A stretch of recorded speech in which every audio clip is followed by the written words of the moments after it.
Mul on hea meel, et tänased teemad on minu arvates päris vinged. Tants, me siin juba eelnevalt kuulsime, miks tants nii oluline on. Ja kuna te olete täna siin, siis ma eeldan, et te tegelikult ka teate, miks tants nii oluline on. Noored, keegi on öelnud, et noored on meie kultuuri jätkusuutlikkuse võti. Ja muutus. Need on minu arvates ühed väga-väga põnevad teemad. Ja muutus iseenesest on minu arvates väga erinevalt tajutav protsess. Mina tajun võib-olla ühiskonnas toimuvaid muutusi hoopis teistmoodi kui teie. Mingid muutused ei ole teie jaoks muutused ja minu jaoks on. Ja see on minu arvates hästi põnev. Kuidas me nendes olukordades omavahel dialoogi saame astuda.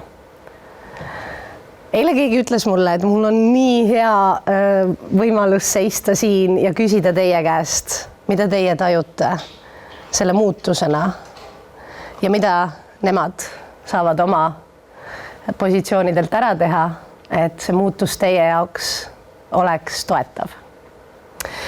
Mõtlesin, et päris tõesti on tõesti. Õnneks on mul iga nädal võimalik enamusega teist, kes minu tundides käivad rääkida sellest, mis on noore inimese jaoks tantsus ja muutumises oluline.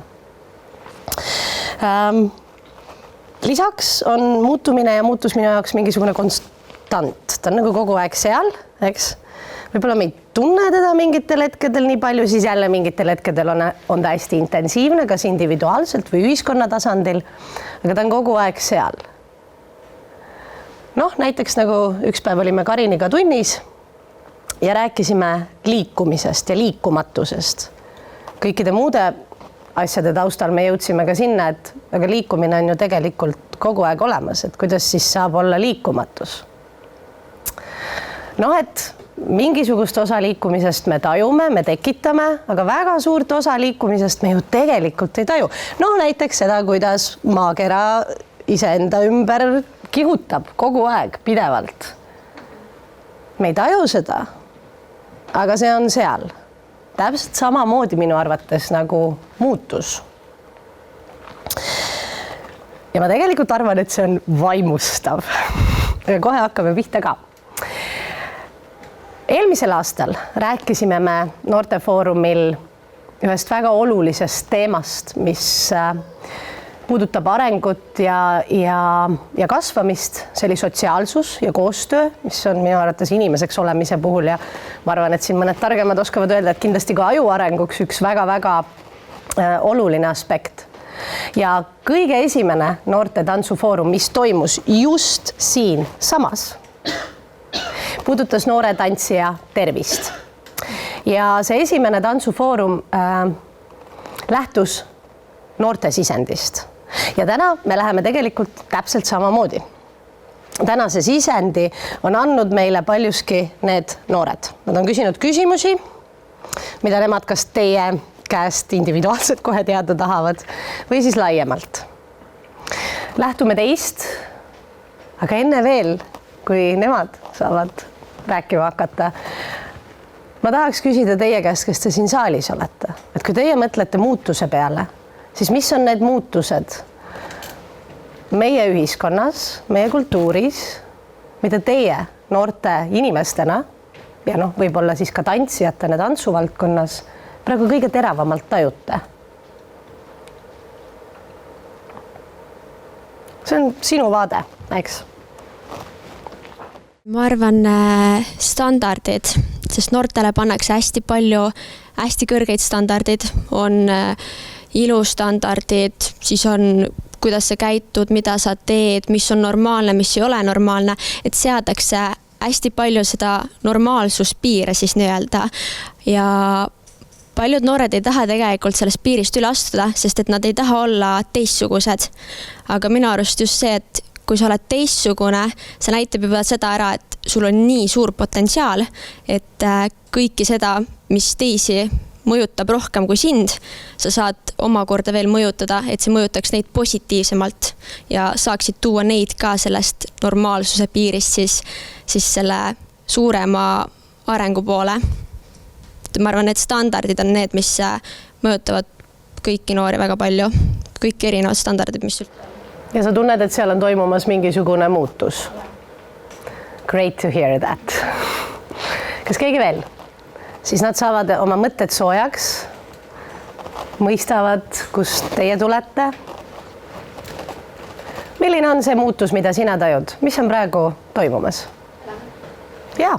Mina kui noor õpetaja siis, et mina näen nagu ühiskonnas ja ka tantsuvaldkonnas seda, et selline ise tegemine ja ise mõtlemine hakkab nagu võtma või see asendatakse millegiga, et näiteks justkui digimaailm, siis et tahetakse kiireid tulemusi, aga samas näiteks ka tantsus on vaja nagu rohkem pingutada ja ise teha, et sellepärast tants on suurepärane asi, kus olla. Aitäh! Eilsel HAKA ehk siis Eesti Hariduskvaliteedi agentuuri kohtumisel mõttetalgutel öeldi, et noored tajuvad keskkonna ja õppekvaliteedi tagajana õpetajat. Kõige suurem roll on õpetajal, mis on nagu päris suur vastutus, aga samal ajal tegelikult ka päris cool asi, sellepärast et hea teada, et see õpetamine on noorte jaoks ka väga-väga oluline asi. Ja me teame, et nende muutuste lävel, mis täna meie ühiskonnas ja tantsuvaldkonnas toimuvad, me ei saa mõelda, et õppeprotsessi mõjutavad ainult 2 inimest. Ja? Seal on väga palju teisi inimesi ümber. Me ei saa eirata enam teemasid, mis on seotud õpilaste kaasamisega, erivajadustega, erilisustega, soolisusega, ebavajaliku hierarhilisusega õppetunnis või protsessides, kus ei ole midagi pistmist taustusega. Me ei saa enam nendele asjadele silmi kinni panna. Ja nende muutuste jaoks on meil täna siin mõned külalised. Ja mõnega te olete juba tuttavad, aga ma sellegipoolest teen ka väga täpse tutvustuse. Meiega on täna Grete Arro, hariduspsühholoog. Ma saan aru, et otsapidi ka haridusministeeriumiga täna seotud. Ja minu arvates üks väga oluline nähtus. Nomineeritud ka aasta õppejõu tiitlile, mis on päris äge märk, ma arvan.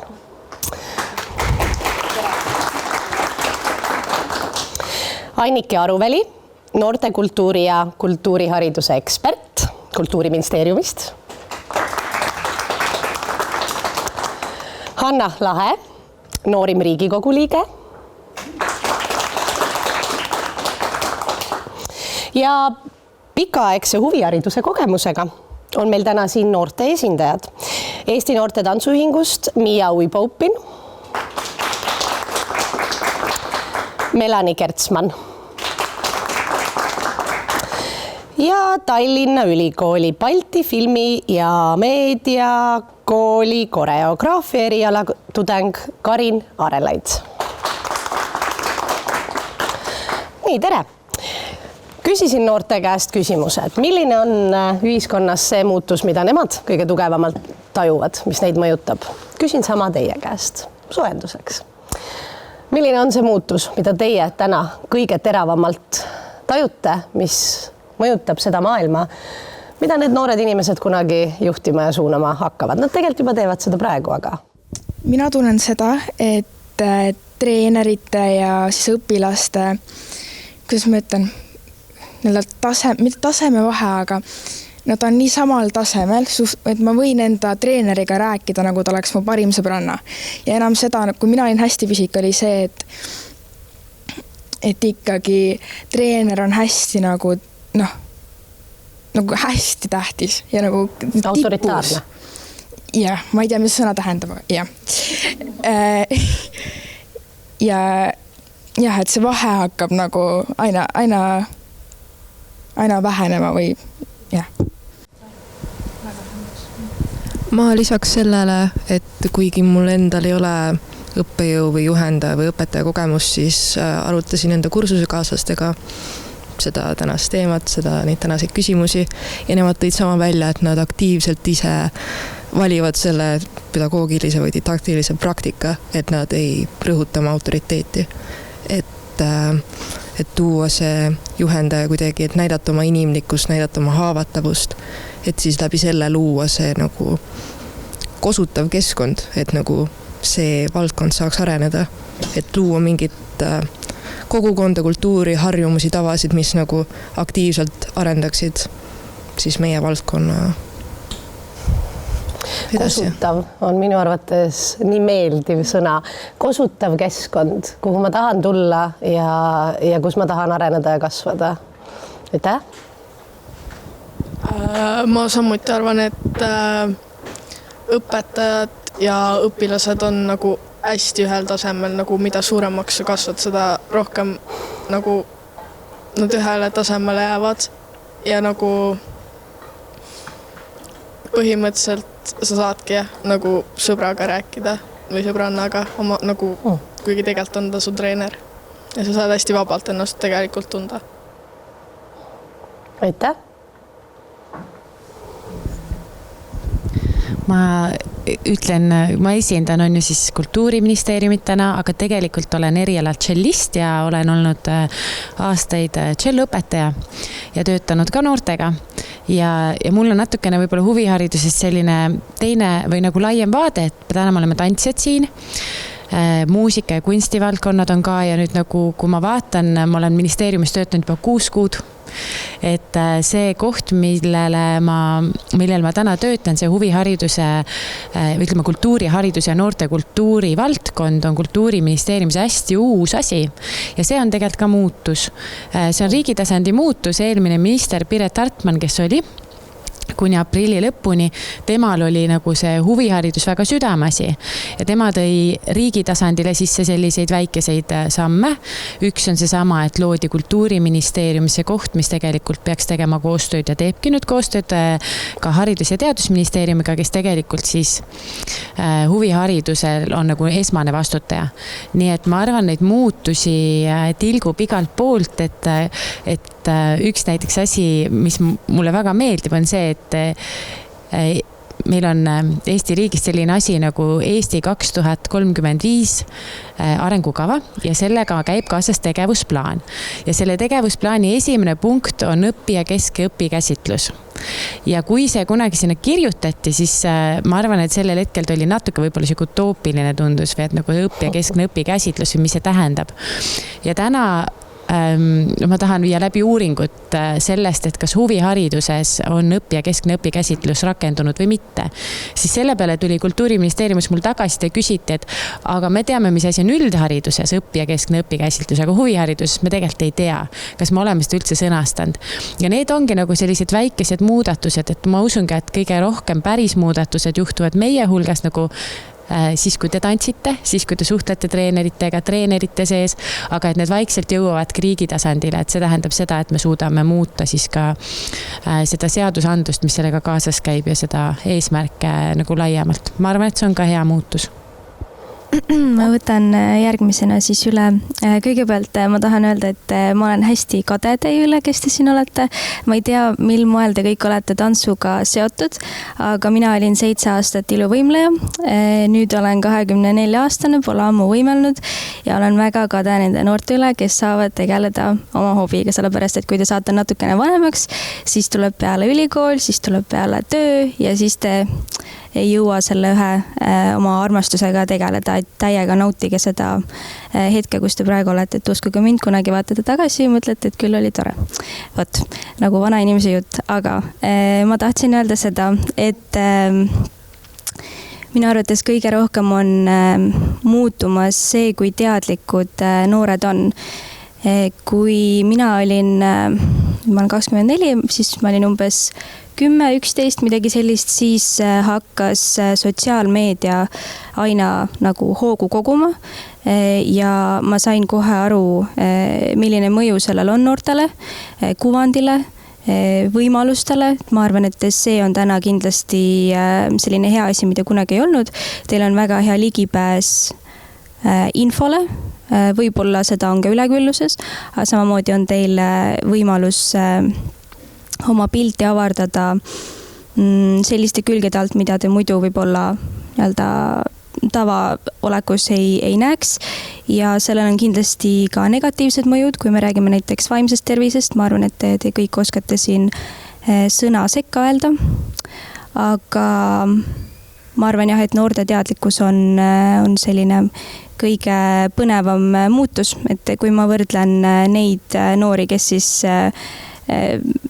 ütleme, milline mina olin kunagi, siis mina kindlasti ei olnud nii avardunud silmaringiga, sellepärast, et lihtsalt sotsiaalmeedia oli nii uus asi, nüüd teil on kõik on valla ja ma arvan, et see on tuleviku mõistes pigem hästi positiivne ja mis mulle tundub veel on see, et noored hakkavad aina enam tahtma ise ka otsustada, mis on väga positiivne.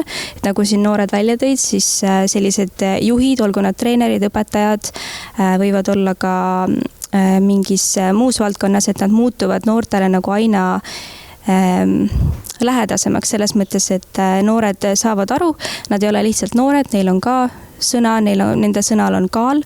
Seda ma näen näiteks poliitikas väga palju. Mina esimest korda kandideerisin valimistel, kui ma olin 21, aga ma ei olnud kõige noorem kandidaat ja valida näiteks KOV-valimistel, kohalikel valimistel saab juba 16-aastaselt. Et me nüüd Riigikogus proovime seda valimis- ja kandideerimisiga langetada kõikidel valimistel. See tähendab, et noortel oleks veel rohkem otsustusõigust, ka näiteks keda valida Riigikokku, kui on soov ise kandideerida. See on hästi oluline, sellepärast et meie ühiskond tegelikult on vananev ja see tähendab seda, et kui noored ise poliitikasse ei lähe, siis aina rohkem teevad vanemad inimesed meie eest otsuseid. Ja mina näen, et see trend on selles mõttes muutumas positiivseks, et noored ei pelga enam kuskil midagi teha, ei pelga poliitikat, ei pelga ettevõtlust, ei pelga kolmandas sektoris midagi lahedat algatada, et see on olnud hästi-hästi positiivne muutus minu arvates. Ja lootus on, et ühel hetkel teevad need vanad inimesed ja need noored inimesed neid otsuseid tegelikult nüüd, kui me räägime sellest, see on muidugi, ma lähen väga põlema, kui ma räägin sellest, aga olles olnud varasemalt ka siis ütleme aktivist ja lihtsalt selline aktiivne, tubli noorte valdkonnas tegutsenud mitu aastat küll nagu poliitilisel tasandil, aga siiski, siis ma olen näinud kümneid arutelusid, paneele, selliseid koosviibimisi, kus vanemad inimesed arutavad, mis võiks noortele meeldida, kuidas saaks noortel parem olla.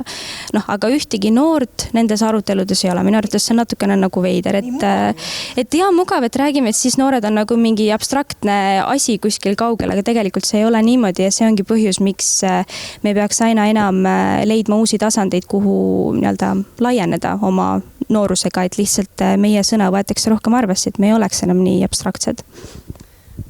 Nii tore on teid kõik eelkõnelejad kuulata, et kuna ma olen natuke ka Haridus- ja Teadusministeeriumi toolil, siis ma tooksin teaduse vaatega sisse ja natuke nagu sina ka viitasid alguses uurimisele ja et ütlesid, mida see huviharidus üldse endast kujutab või kuidas seal toetada noort.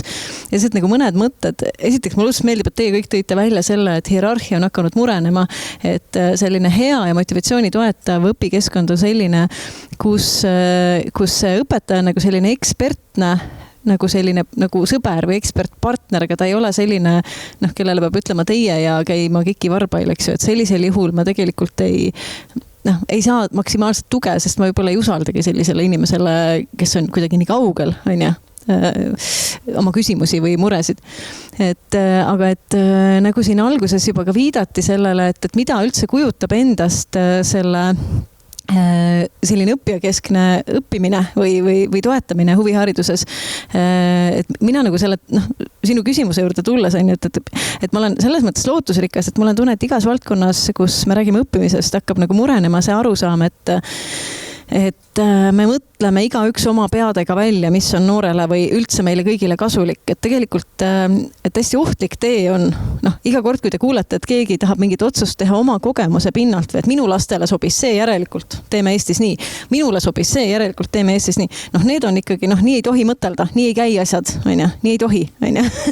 Et see on teadusvastane mõtteviis. Ma võiks ka öelda, et minule sobib suitsetamine, on järelikult kõik peaks suitsetama. Ei, mulle ei sobi tegelikult suitsetamine. Aga et me ei tohi teha järeldusi psüühika kohta või õppimise kohta individuaalse kogemuse pinnalt, vaid selle kohta meil on nii palju teadust, me teame tegelikult, mis päriselt toetab noori, mis päriselt toetab õppimist ja me võiksime nagu igal pool, tähendab minu arust nagu tulevik, positiivne tulevik võiks olla see, et noored ja vanad õppijad ja õpetajad koos õpivad ära, kuidas psüühika töötab ja mis meid aitab. Et meid aitab see, kui meil ei ole ranget hierarhiat, meid aitab see, kui me normaliseerime vigu, meid aitab see, kui me ei tee lollakat, mõttetut konkurentsi ja võistlemist õppimise ajal. Kõik, kes tahavad pärast õppimist konkureerida, minna olümpiamängudele, palun minge, aga õppimise ajal ei tohiks sellist asja teha, sest see tapab motivatsiooni ja nii edasi. Ja et kui me teame, kuidas see õpiprotsess tegelikult, mis seda toetab, mis seda pärsib, et see minu arust õppijakeskne õppimine võikski olla see, et õpetaja teab seda ja noor teab seda enda kohta ka. Ja noor teab, et see asi on mulle kasulik, ma teen seda, mis siis, et see on raskem. See asi on mulle kahjulik, ma ei tee seda. Ja ma tean, miks, et seal taga on see teadmine.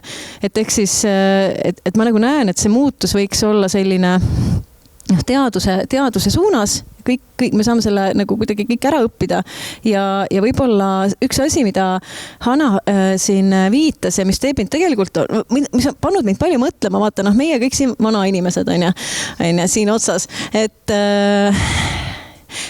üks asi, mis on nagu sellise subjektiivse heaolu või õnnelikkuse tugi terve elu ja samal ajal, mis kaitseb sellise võib-olla depressiivsuse ärevuse eest, on see tunne, et ma arenen. Ja vaata, kui me läheme tööle ära, sina Riigikogus, võib-olla sina tunned seal kogu aeg, sa arened, on ja. Aga et tegelikult me vajame kõrvale ka neid asju, et miks hobid ära kaovad.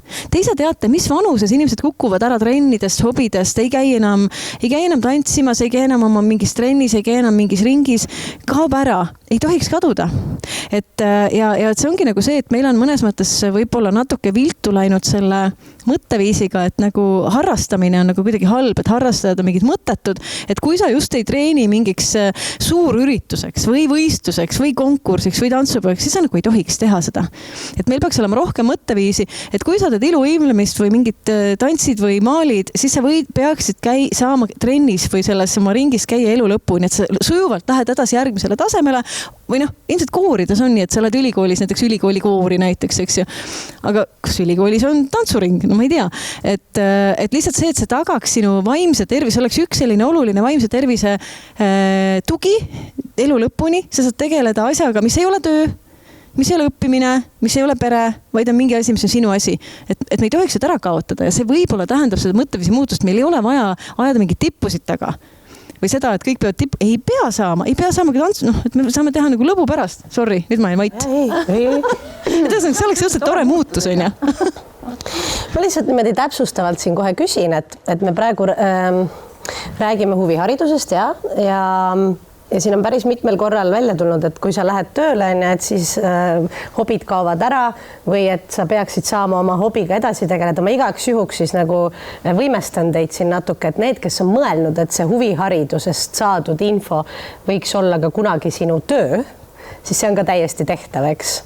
Ja sellest saab ka edasi kasvada ja liikuda sellel karjääriredelil ka. Kuigi meil on selles vallas väga palju arenemist veel, et inimesed tunneksid, et tants on midagi turvalist, et see on ka midagi sellist, et ma võin selle oma elukutseks valida. Mitte, et ainult mõned leiavad seal oma tee, eks. Ma vaatan, et Leili noogutab minuga kaasa sellel teemal. Aga just, et me tohiks ka tantsida, kui see ei ole töö. Just, kui see ei ole ka töö, jah. Et mõlemad pidi. Jah.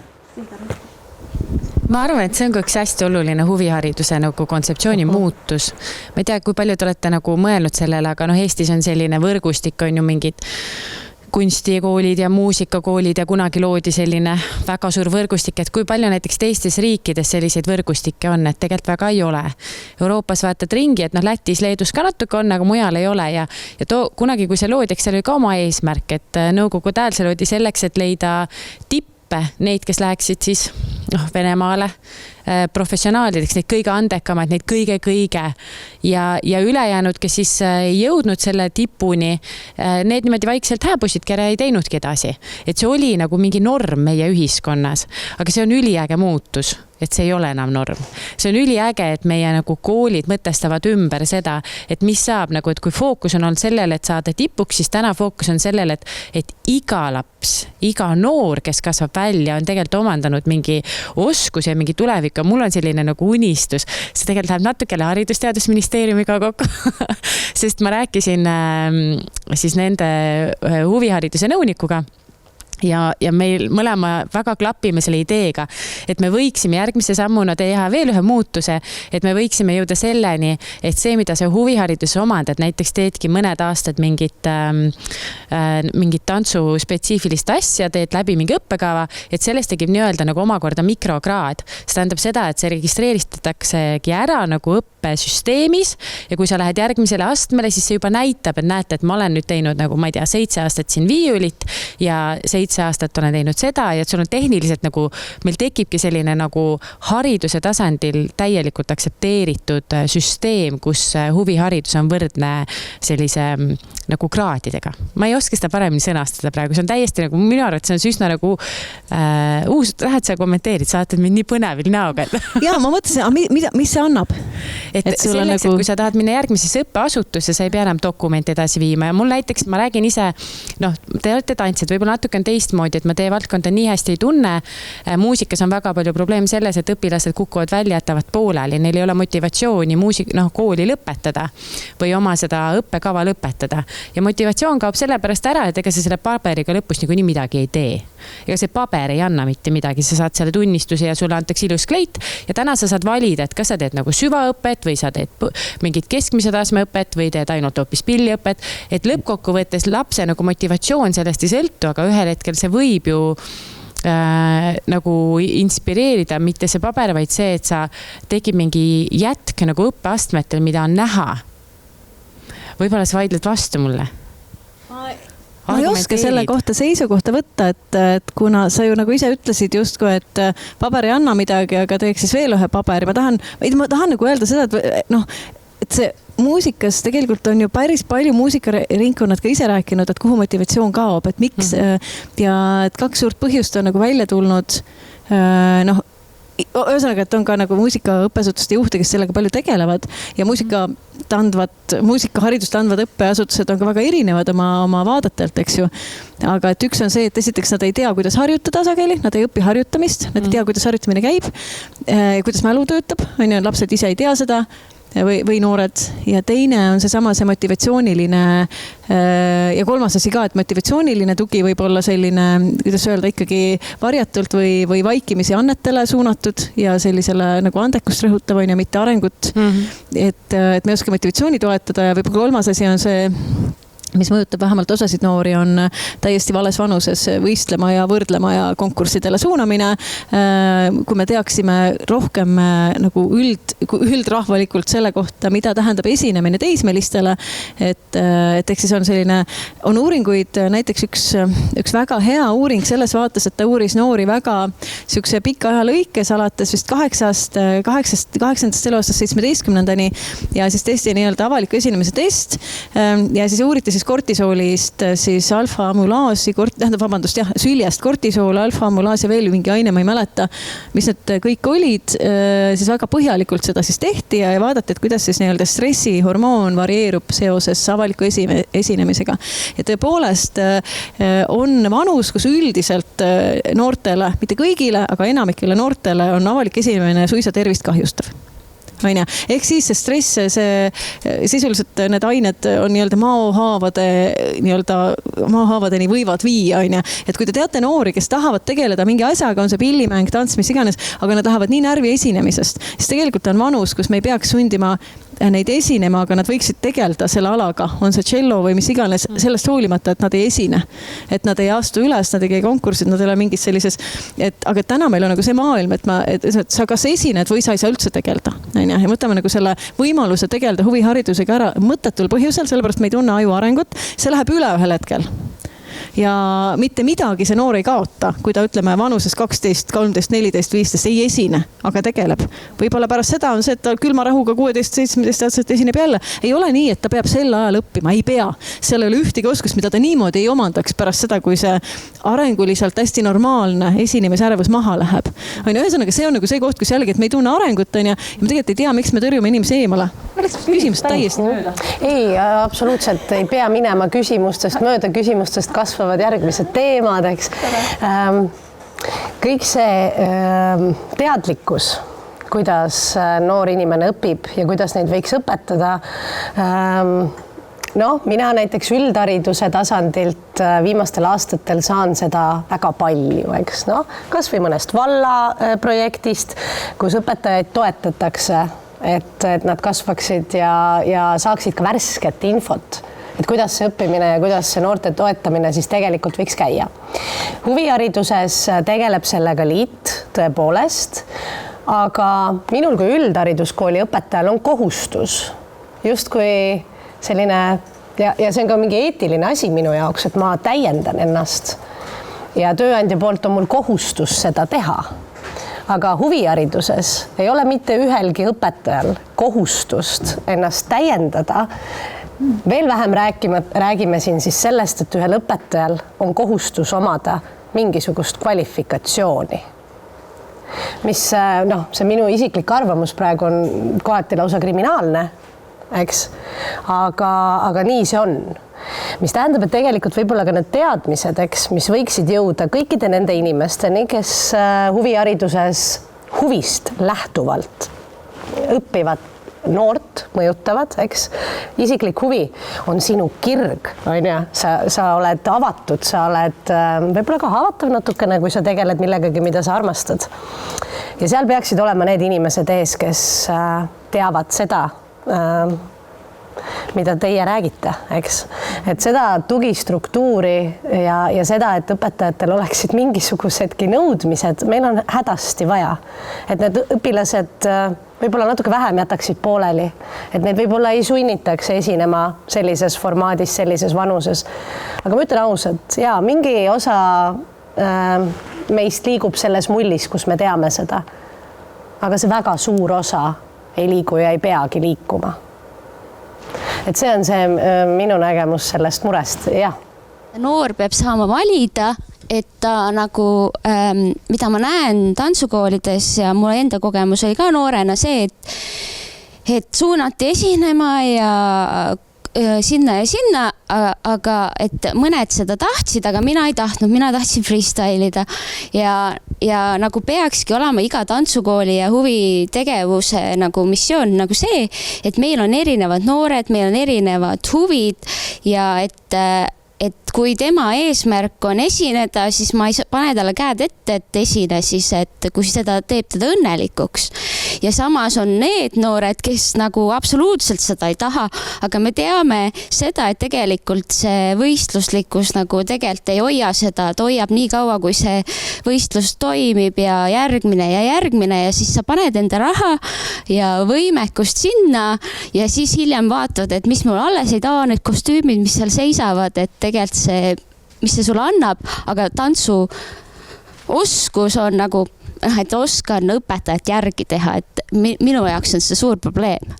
Mina veel tahan täiendada väga, ma olen hästi sinuga nõus ja ma veel täiendaks selles vaates, et ja kui ideaalmaailm olekski see, et kõik, kes tahavad, kas pillimängus või tantsus olla selles grupis, kes läheb mingitele konkurssidele või kuhugi esinema või et see on okei, kui see väljund on, kui on noori, kes päriselt siiralt tahavad ja tahavad hoolimata sellest, mis nende vanemad arvavad, ei taha seda vanema survel ka, või lihtsalt ise tahavad, kuule, nii äge, mina olen see tüüp, see üksik, neid, keda on statistiliselt tegelikult pigem vähe, kelle jaoks see võistlusolukord tegelikult annab piisava sellise stiimuli, et nad siis nagu tunnevad, et sellel hetkel neil on nagu et neil neil on nagu mõnus, et see ei ole nende jaoks ärevus, vaid selline positiivne energia, on ju.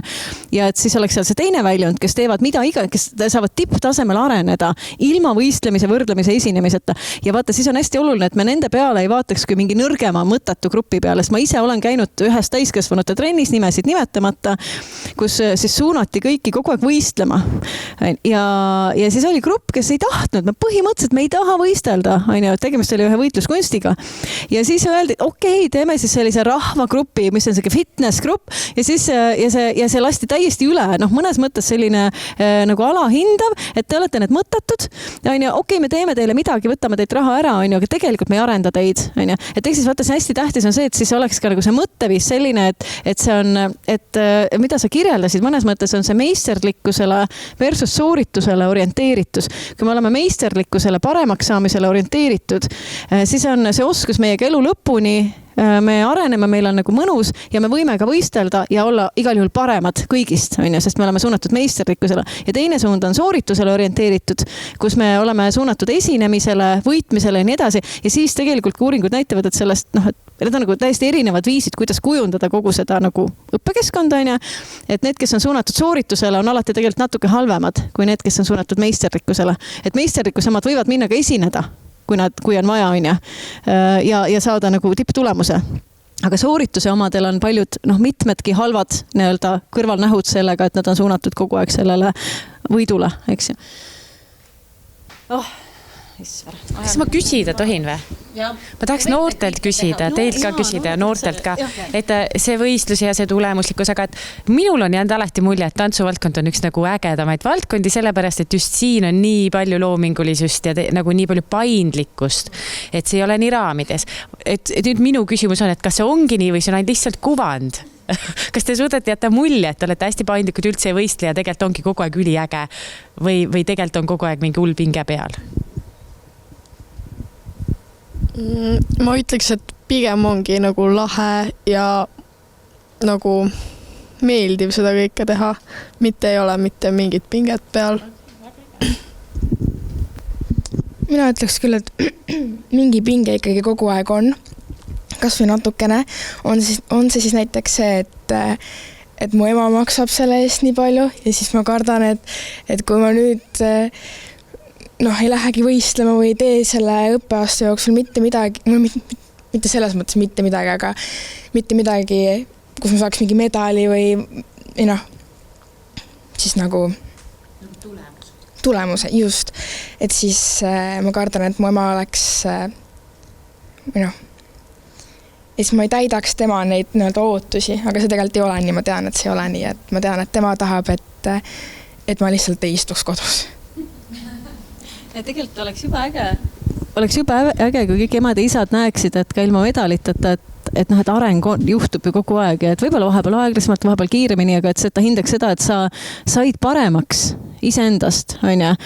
Ja kui seda medalit üldse ei oleks võimalikki saada on ju, et siis me peaks otsima üles kohad, kuidas me saame aru, et sai paremaks, see laps käis, tegi, ta on õnnelik tänu sellele, ta on endaga parem sõber tänu sellele, tal on oma identiteeditugi, ta oskab nüüd seda, mida ta eelmine aasta ei osanud, et tegelikult emadele peaks olema nagu see kõige suurem rõõm, aga medal nagu justkui võtaks selle kõik kokku, on ju. Aga tegelikult ei võta, tegelikult selle medali taga ei pruugi olla ainult nagu selline positiivne mõju. Enne kui need toredad noored siia kokku kogunesid, siis nad saatsid meile ette ka mõned küsimused ja mõned vastused. Ja üks küsimus, mida küsiti nende käest oli, et millised on tänased probleemkohad noore inimese jaoks, kes tantsuga tegeleb ja 2 sellist päris suurt tendentsi tulid välja. Üks oli seotud sooritusärevuse ja võistlemisega. Ja teine oli siis ülekoormuse ja läbipõlemisega seotud. Et tegelikult päris hirmus mõelda, et läbipõlemine on mingisugune mõiste, mida noored inimesed juba nii teadlikult kasutavad, aga see võistlemise teema siiski teie seast üles tuli, et noored näevad seda ise probleemkohana. Et vastuseks siis võib-olla sellele küsimusele, et kas see on nii või mitte, et seda tendentsi siiski on. küsime nüüd õpetajatelt või kogu institutsioonilt, miks peab võistlema?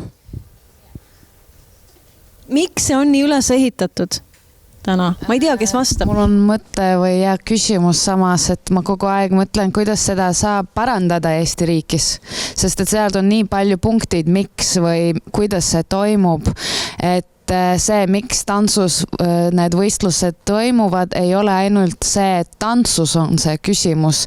See on üldine selline kultuurteema, kuidas me näeme see tants. Nõustun siinpool, et see on ikkagi süsteemne, ma nüüd takerdun sõna viga ütlemast. See on nagu ajalooline pärand, et räägime kas või sellest tantsupeo protsessist. Et tegelikult need kollektiivid, kes kulgevad, neljapäeva õhtuti me tegime, eks ju, pererühmaga tuli Erma, tõmbas oma lõõtsa lahti ja tegime siis neid pärimustantse ja laulumänge, aga enam ei küüni need sotsiaalsed suhtlemised ja sellised pärandkultuurilised rahvatantsu siis väljundid suurele tantsupeole. Ja on ju, kuigi see muutus natukene juba on hakkama, me oleme teinud ettepanekuid, meist endist sõltub ka väga palju, et me räägiksime, teeksime ettepanekuid, see võtab aega, tuleb mitu põlvkonda võib-olla peale, aga nüüd on lootust, et uuel 2025 seal muudetakse täielikult tantsupeo süsteem ja protsessi ka. Ja ma ootan põnevusega, see toimib jah, maakonniti, pannakse maakondades juba paika ja vaadatakse maakonnas sisse poole, et millised kollektiivid meil reaalselt nagu toimivad, kuidas nad toimivad ja üritatakse siis neid toimivaid kooslusi toimiva protsessiga, ma väga loodan, et see nii läheb, liita suurele peole.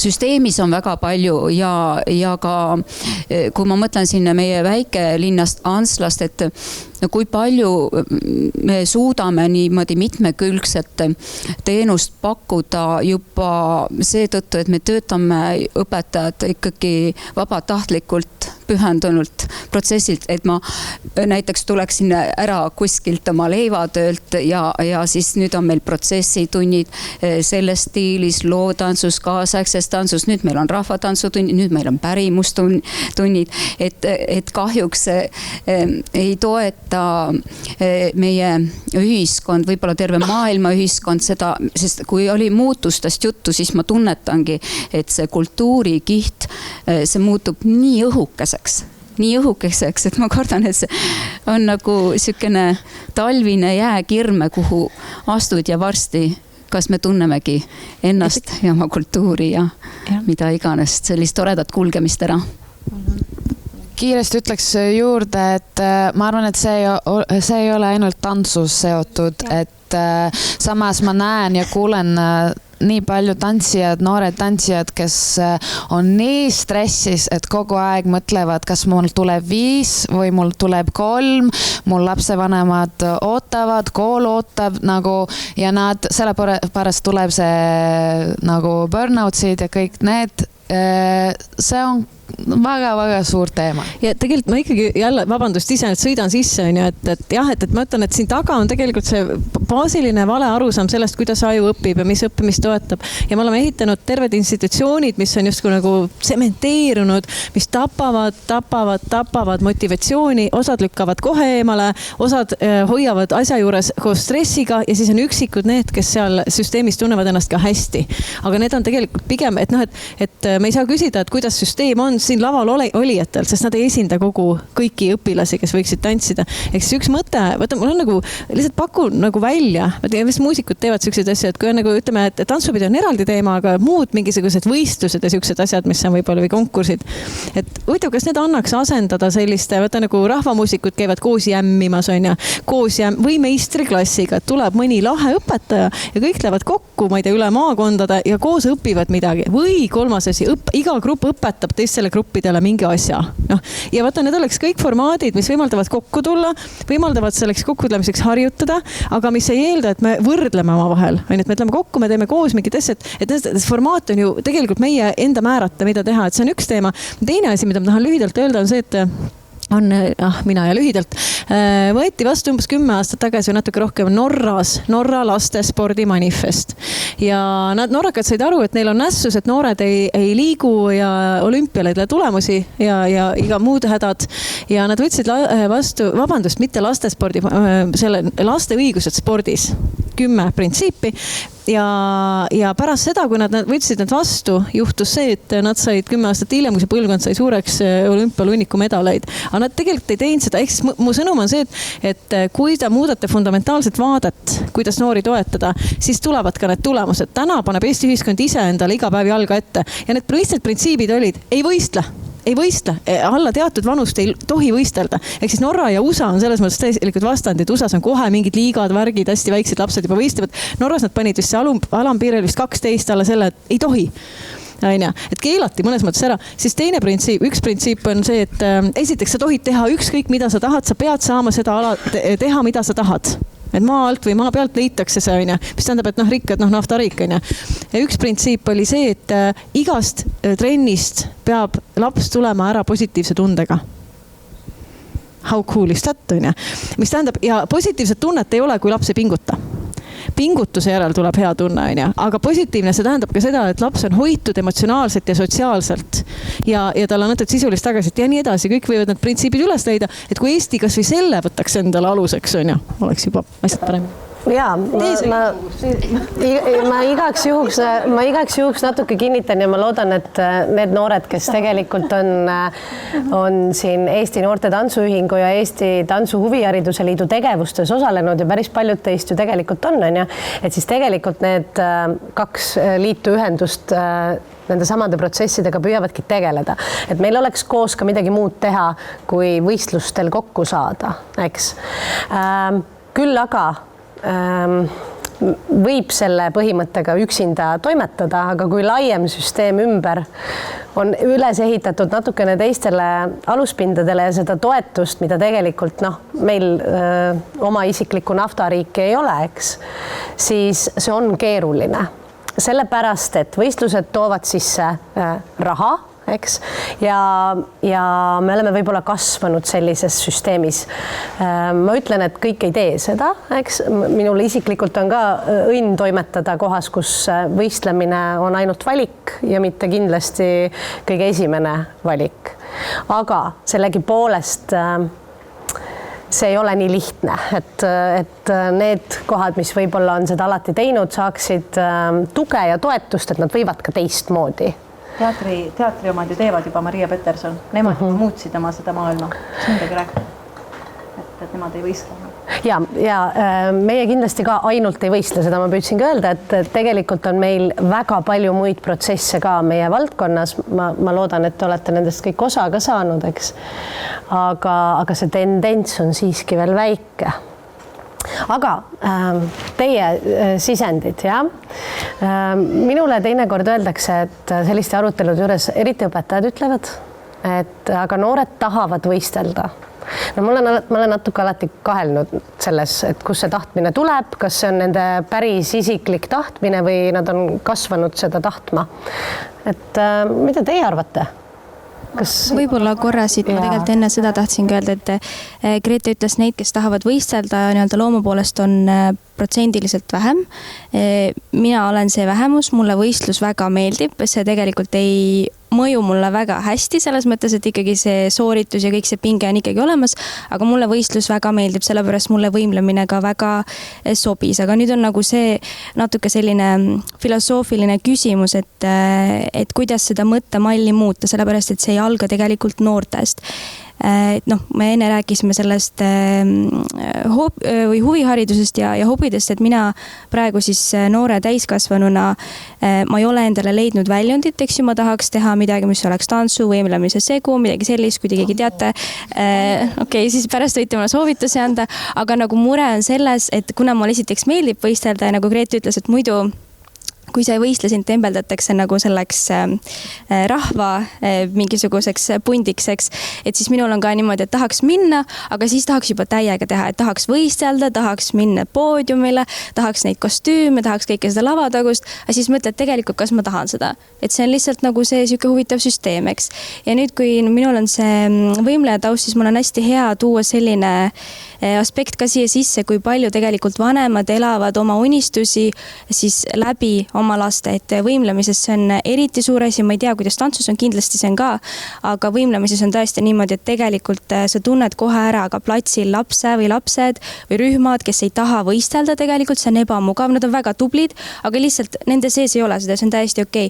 Aga neil on seal kardina taga, seal vaiba kõrval on lapsevanemad, on treener, on kõik, kes utsitavad neid ja tegelikult see on lapsele ka väga raske, aga justkui vanema enda selline ego on ka mängus, et ega mina ei ole lapsevanema, aga ma kujutan ette, et seda on ka raske nagu mängust ära võtta, et esiteks sa tahad lapsele parimat, aga samas sa tahad ka nagu, et tema elaks mingit sinu sellist asja läbi, et võib-olla lapselt ei olegi enne küsitud, mida tema tegelikult teha tahaks. Äkki ta tahaks üldse kuskil robootikaringis käia, eks selle asemel sa paned ta võimlema, et see mõtteviis on nagu generatsioonide kaupa selline nagu põlvest põlve anta minu arvates Eestis nagu selline individualism ja siuke võistluslikkus ja kõik selline, just, et ma väga nagu sekundeerin ja vaata, me ei paku ka tõsiselt võetavat selle valdkonna sisest alternatiivi võistlemisele, et sa küsisid, et noored tahavad. Esiteks jah, osad tahavad, aga et mis on alternatiiv? Ma tahan tantsida. Kui tantsuga on küljes, nagu näts talla all, see võistlemine on, siis ta lihtsalt tuleb ju kaasa see võistlemine. Ma tahan tantsida, okei, ma siis võistlen ka. Aga võib-olla, kui seal oleks nagu see väljund, mingi muu väljund, kas või seesama, et me tuleme kokku, teeme lahedaid asju koos, on ju, aga et ei pea võistlema ja me ei vaata halvasti neid, kes ei võistle, on ju. Et me ei ole nagu isegi mõelnud, et oleks selline väärikas trennivorm, mis jätkub, on ju, ja sa jääd sinna ka läbi teismea ja hiljem ka sinna külge, mis ei päädi ainult nende iga, ma ei tea, mingi regulaarse aja tagant toimuvate võistlemistega, et see oleks jube lahe, kui oleks. Ja tegelikult viimane asi, mis ma lisan, on see, et siin enne öeldi, et noored mõtlevad selle läbipõlemise peale ja et pingutavad ikkagi üle ja et kas tahavad võistelda nii. Ma arvan seda, et isegi kui meil ei ole võistlusi, siis võistlusmoment on inimestel ikkagi sees, see on meie loomuomane selline omadus, et me võrdleme end teistega, et see on nagu, see on täitsa selline normaalne asi minu arvates. Ja kui sa käid trennis, kus sa teed midagi koos rühmaga, kus sul on inimesed, kellega saad ennast võrrelda, see võistlusmoment on niikuinii. Aga see on just selline positiivne asi, vähemalt minu puhul ma tundsin, kui keegi oli mingi ülimalt tubli, näiteks tegi mingi pöörde, mingi hüppe, mingi triki tegi ära suurepäraselt ja mina ei suutnud seda teha, siis see motiveeris mind pigem. Et see ei tekitanud minust tunnet, et ma olen halvem, vaid see tekitas minust sellist tunnet, et ma tahan ka seda osata. Et see võistlusmoment iseenesest on niikuinii ka loovatel aladel tegelikult olemas. Kas me peame selle nagu sellest oma mullist välja viima ja nüüd hakkama medaleid andma ja punkte lugema ja märkima, kes kuskil varvast sirutas, see on nagu tegelikult võib-olla tõesti ebavajalik. No ongi, et vabandust jälle, et tegelikult jah, kõik uuringud just näitavad, et kui me jagame neid punkte, anname neid medaleid, siis see kahjustab nii motivatsiooni, vaimset tervist kui ka õppimist. Kahjustab, on, et me teame seda. Ja see, hoolimata sellest, et need, kes seal võistlevad, nad on ka väga head. Nad lihtsalt on natukene viletsamad, kui nad võiksid olla nii vaimse tervise mõttes, läbipõlemine on ju, kui ka selle õppimise mõttes. Aga et iseenesest, vaata, me võime kõik mõõta iseenda sees ära teiste edu. Et mul on juurdekasvu uskumus, ehk siis see hea uskumus, et võimed on arendatavad juhul, kui teiste edu mind inspireerib. Ja mul on jäävususkumus ehk kahjulik uskumus, kui teiste edu teeb mind kadedaks. Ja nüüd võib igaüks seal võistlustel mõtelda, et kas teiste edu teeb mind kadedaks, järelikult oleme olnud halvas motivatsioonilises keskkonnas. Kui teiste edu mind inspireerib, te olite nii lahedad, kuulge, õpetage meile ka, kui äge, siis mul on hea keskkond olnud. See on elus üldse tegelikult. Jah, elus üldse muidugi, jah. Ma natukene toon positiivselt ka siia sisse, et mul tundub, et see probleem on hästi pikaldane ja seal on väga palju tegureid, et meedia, ühiskond ja eesmärgid ja ka raha hästi palju suunab seda, et miks me midagi teeme ja tegelikult on olemas need kohad, kus noored saavad teha tantsu niimoodi, et Viljandis toimuvad, siuksed tantsumajad toimuvad ka, aga minu arust sõltub nagu tegur on see, et õpetaja asjatundlikkus, et kõik tänapäeval ma näen, et saavad ruttu treeneriks, aga samas sa ei tunne seda kultuuri, kus sa tuled, ma toon ise näite, hip-hop kultuur, et tegelikult, kus see siis nagu alguse sai, oli see, et inimesed hakkasid enda rõõmuks või probleemide suunas tegema tantsu ja see ei olnud kuidagi see, et hakkame nüüd võistlema alguses. Et nad tegid seda nagu koos, neil oli tore, et neil oli nagu väljund, et need toimuvad, aga mulle näib, et kui õpetaja ei tunne enda valdkonda, et mis võimalused on, et see tants on nüüd see tants, et see sõltub ka nagu hästi palju sellest. Ja ma juba tükk aega kibelen siin ka ikkagi haarama mikrofoni, et ma tahtsin öelda, esiteks on see, et treener on siiski spordi mõiste.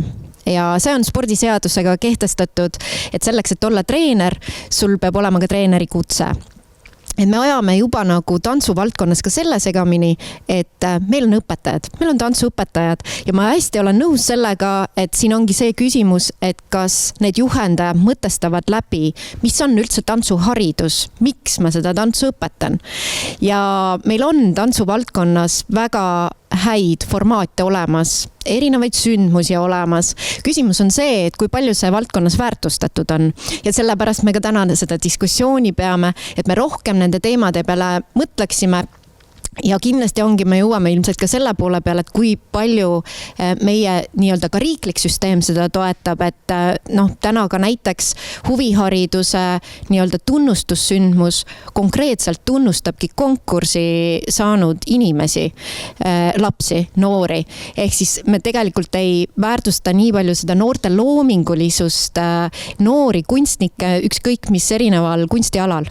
Et siin on hästi palju küsimusi, et mis loob selle tervikliku toetava süsteemi sellele, mida me tegelikult mõistame, mida me tahame saada, aga seda on väga keeruline vastu tuult liikuda. Ja ma tahaks, kui tohib ainult lisa, ma võtaks väikselt kokku lihtsalt, see teema nagu on nii suur ja see hõlmab praktiliselt kõike, mul on tunne, et me rääkisime on ju põhimõtteliselt sisuliselt sellest, mis tähendab konkurss versus festival ja mis selle erinevus on ja miks me täna oleme ühiskonnana fokusseeritud konkursile ja mitte lihtsalt ühisloomele või festivalile või loore enda loomele. Ja tegelikult Jane tõi välja selle, mida ma oleks hirmsti tahtnud ka, nagu ma väga klikin selle teemaga, sa tead ka, tõepoolest riik nüüd sellel novembrikuus tuleb suur riigi tunnustusüritus Tähelend, kus tunnustatakse, premeeritakse siis auhinna saajaid Eestis ja üle maailma. Eestlasi siis, kes on, ja nimetatakse kultuurisaadikuteks ja kui mina küsisin andenõuniku käest, sest selline amet on meil olemas nagu andenõunik andekate noorte jaoks, mille peale ma tahaks küsida, et kes on andekas noori ja tegelikult Grete just väga hästi enne rääkis sellest, et me oleme nagu selles oma riigistruktuuris natuke nagu maas sellest, kus me sisult tegelikult juba liigume, siis tema ütles, et aga me, ja tegelikult see on ka, meil ei ole nagu kriteeriumi, mille järgi hinnata, kes on hea ja kes ei ole. Me hindame seda preemia järgi, auhinna järgi ja tegelikult ma tahaks veel lisada, me hinda tegelikult lõppkokkuvõttes lapsi. See minust on veel hullem, sest me hindame õpetajaid ja see tegelikult lõpuks on nagu need, mulle isiklikult tundub, et võistlused on nagu õpetajate vahelised võistlused. Et milline õpetaja suudab toota kõige rohkem, kõige paremate tulemustega klasse või rühmi. No ma natukene võib-olla robustselt sõnastan seda. Ma muusikavaldkonnas olen seda näinud külluslikult ja mulle meeldiks, kui ma ei võistle lastega oma ja see näitab tegelikult seda nõrkust, millega Jane jälle välja tõi. Meil ei ole kvalifikatsioone, ehk siis õpetajatel puudub võimalus üksteisega nagu see konkurss tekib sealt tegelikult, et meil ei ole kvalifikatsiooni ja seda tervikpilti. Eks see kõik on omavahel seotud. Ja ma ikkagi loodan ja hea uudis on see, ma ei tea, kas sa tahtsid sellest rääkida, ma tean, et üks küsimus oli Kultuuriministeeriumile, et kas sa küsid selle ära või ma ütlen kohe või? Vaat lasen tulla. et keegi küsis, et mida Kultuuriministeerium plaanib teha sellega seoses. Tegelikult on see nüüd koostöö Haridus- ja Teadusministeeriumiga sellepärast, et üks probleem ongi see, et meie huviharidus on täielikult reguleerimata, seesama kutsekvalifikatsioonid õpetajatel on täielikult reguleerimata ja huviharidus täna ikka veel ei suudeta päris kokku leppida, et on see nüüd haridus või on see noorte vaba ja tegevus. Ja see natuke on ka sellest, nagu ma ütlesin, et Euroopas on meil nagu after school activities ja see after school activities on kogu huviharidustegevus ja noorsootöö ja noortekeskused. Ja see on kõik üks, sest neil ei ole sellist nagu süsteemi huvihariduse arendamiseks nagu meil. Ja me peame natukene nagu vaatamagi oma riigis nagu teistmoodi seda. Ja natuke erilisemalt me ei saa nagu võtta head eeskuju, et seal näiteks seal tehti nii, me teeme ka. Mingeid siiski häid asju saab võtta nagu Norra näiteks, olen nõus. Aga huvihariduse seadus on tegemisel, see tegelikult tõstaks huvihariduse lähemale üldharidusele ja ikka liigitab selle nagu hariduse valdkonda, mis on väga hea.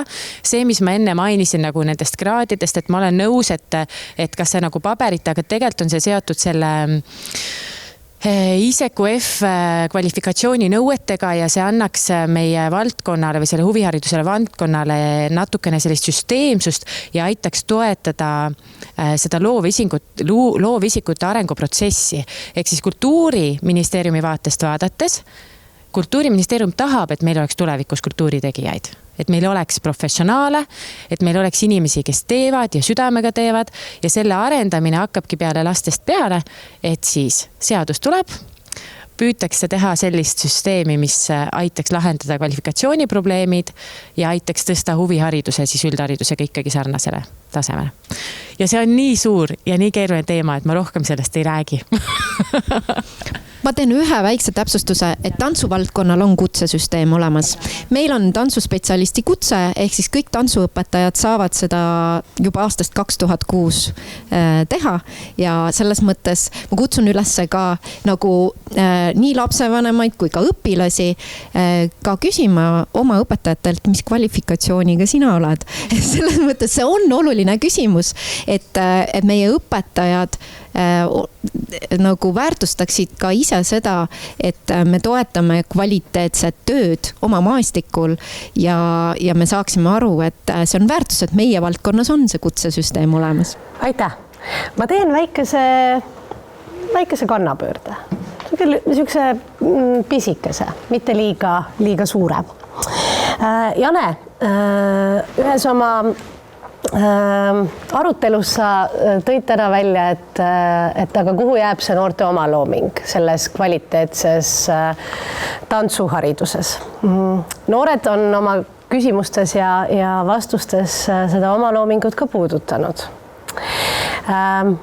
NTÜ suvekoolis, kui noored said kaardistada, mis on nende arvates, võib-olla mõni teist tegi seda kaardistust, mis on nende arvates kvaliteetne tantsuharidus, siis 2 asja said kõige rohkem punkte. Üks oli eneseväljendus ja teine oli turvaline ja hooliv keskkond.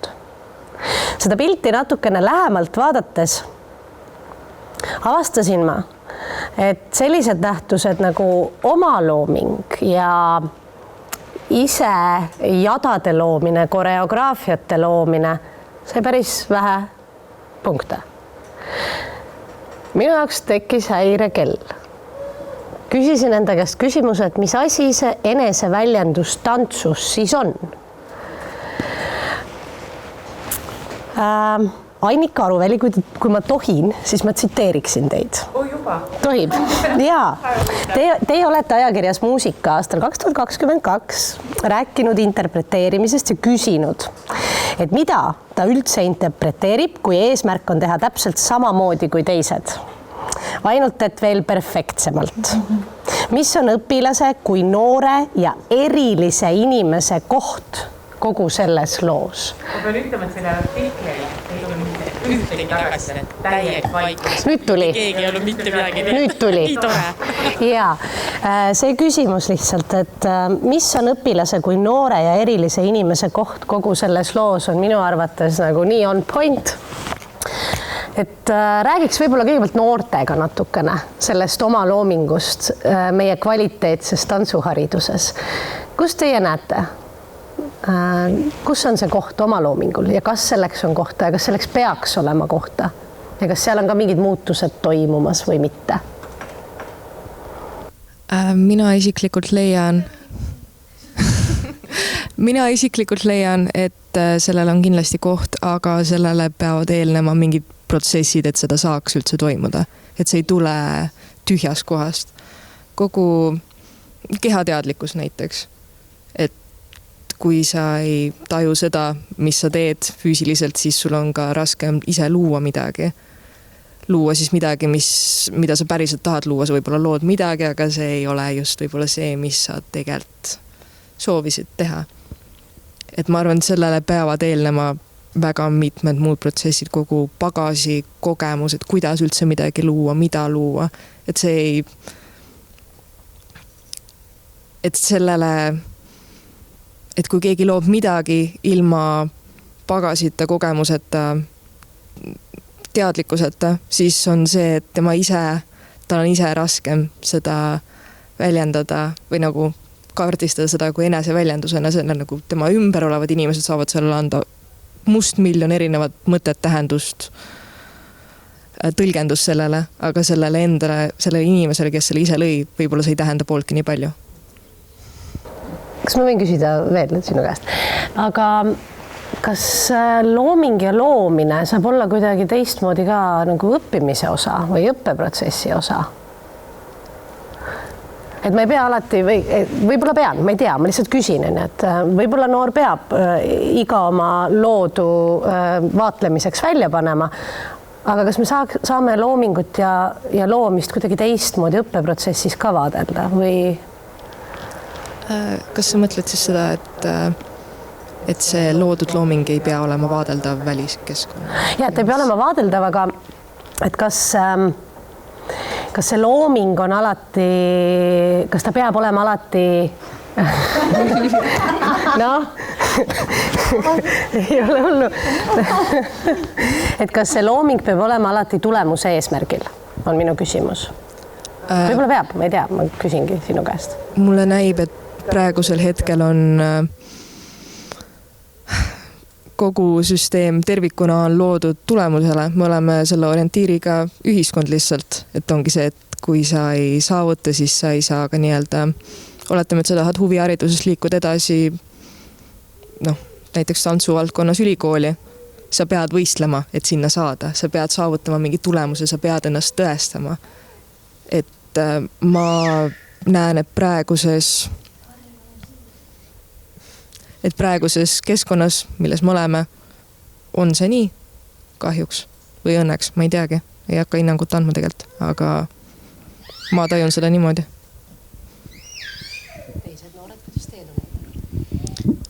Ma tunnen, et oma loomingut on erinevates tantsudes, mida näiteks ma olen õppinud väga vähe, vaid ongi pigem see, et treener teeb sulle kava ette ja siis sa tantsid seda, et sa ei saa sinna väga panna oma loomingut. Jah. Kas sa tahaksid? Vahest on tunne, et tahaks või tahaks nagu mingit liigutust loogilisemaks teha, siis nagu see on juba tegelikult natukenegi oma looming sinna sisse. Kuidas te ise seda lahendaksite? Seda teil ei ole? Nagu õpetajad võiksidki näiteks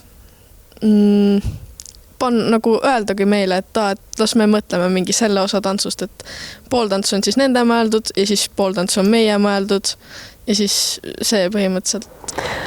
Ma kohe küsin saalist, kas kellelgi on ka selline kogemus, nagu ta just praegu kirjeldas, et see loomine on, et sina oled kaasatud loomeprotsessidesse? Kas sa tahaks tuua näiteid äkki need, kes noogutavad?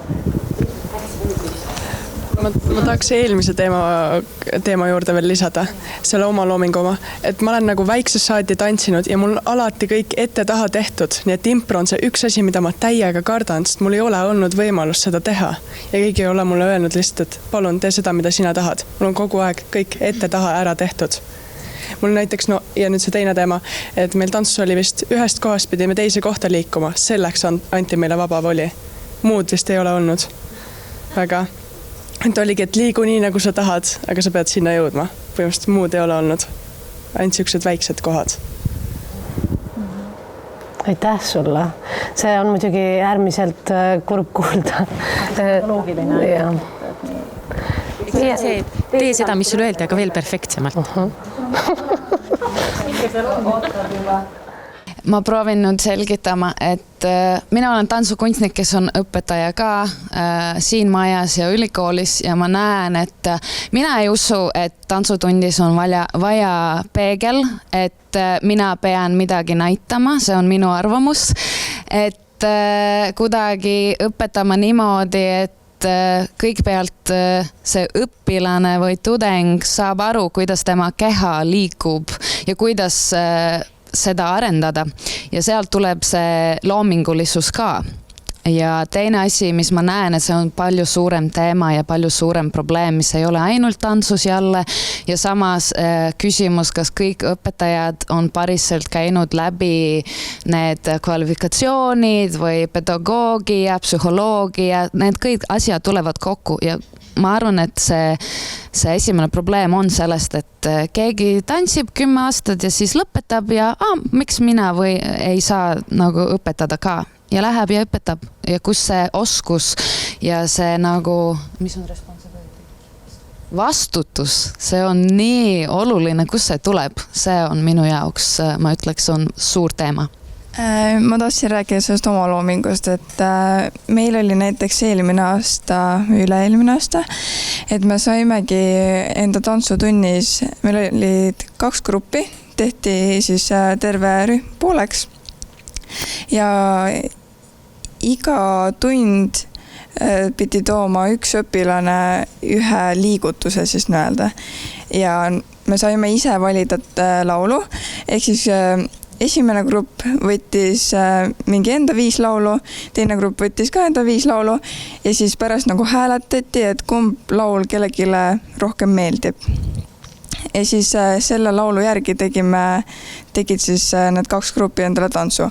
Ehk siis iga tund tõid õpilased ühe liigutuse ja need pandi kokku, ehk siis õpetaja aitas selle tantsu kokku panna, aga õpilased ise kõik koostasid siis need liigutused ja üldse selle visiooni.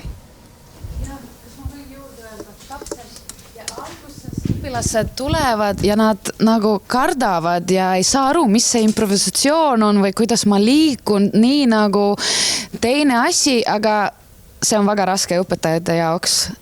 Aga kui sa võtad aeg, aasta, 2, nad muutuvad kuidagi ja see läheb nagu tantsukehas ja töötab nii hästi, aga alguses on see blokk nagu, sellepärast ma ütlesin, et see on palju suurem teema, et kuidas me õpetame. Ei, ma tahtsin selle nagu oma loomingu kohta, minu arvates nagu minu vaatepildist, kui on ikkagi grupitants ja nagu võistlustel või üleüldsegi kusagil on nagu kas üle 10 inimese ja siis minu arvates nagu, kui on ikkagi grupitants, siis see, et me nagu kõik väljendame oma loomingut, et see võib tulla nagu nii segaselt välja, et minu arvates ongi just parem, kui grupitantsul on nagu treener, kes väljendab siis oma loomingut meie peal ja meie saame nii-öelda oma loomingut siis väljendada läbi selle, kuidas me seda nagu tunnetust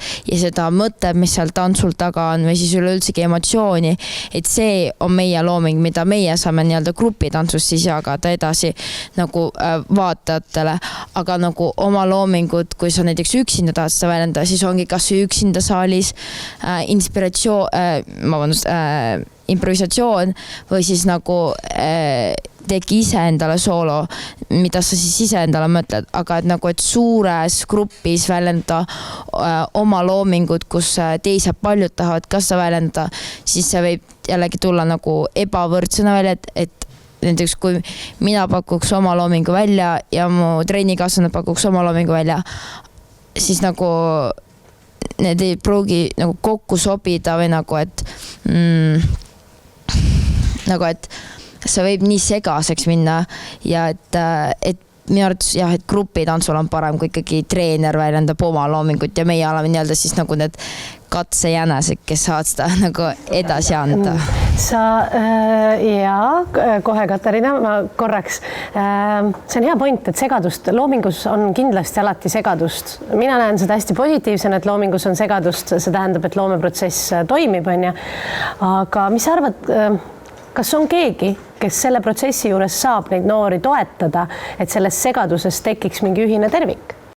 Kui ongi nagu mingi projektid või lihtsalt nagu mingi treening, kus sa ei tegele selle võistlusformaadiga, vaid sa lihtsalt tegeledki, antakse mingi ülesanne, kus te peate nagu siis mõtlema näiteks koos välja nagu mingi läbi erinevate ülesannete seda, et sellest võib tekkida mingi võistlusformaat, aga sellest nagu võib lihtsalt olla mingi trenni sisene ja me saame nagu trennisaalis näiteks meie teeme nagu harjutusi, et antakse nagu näiteks, et mõelge mingi 2-8 siukene mingi teravate liigutustega mingi väikene mingi jupp välja või nagu, et selles ja nagu siukesed väikesed grupid, kus me saame oma loomingu kokku panna, aga ja sellest võib alati mingi lahe projekt või midagi siukest välja tulema, mida saab lihtsalt filmida, aga et nagu võistluste mõttes siis ikkagi on nagu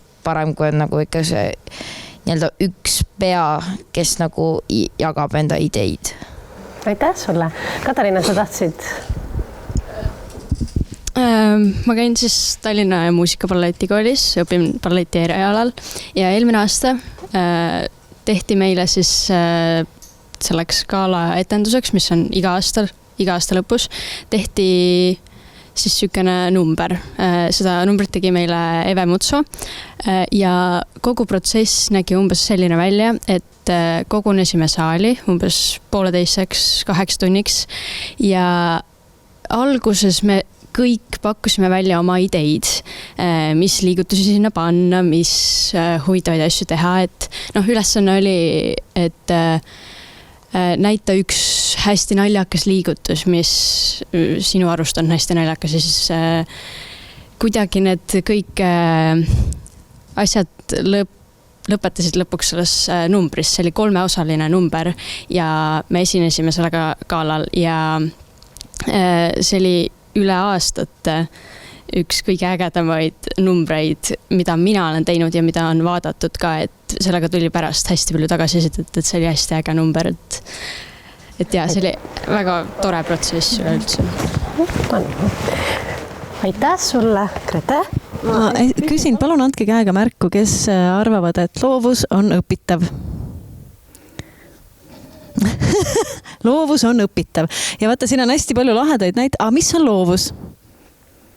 Mis asi on loovus? Kas keegi oskab defineerida?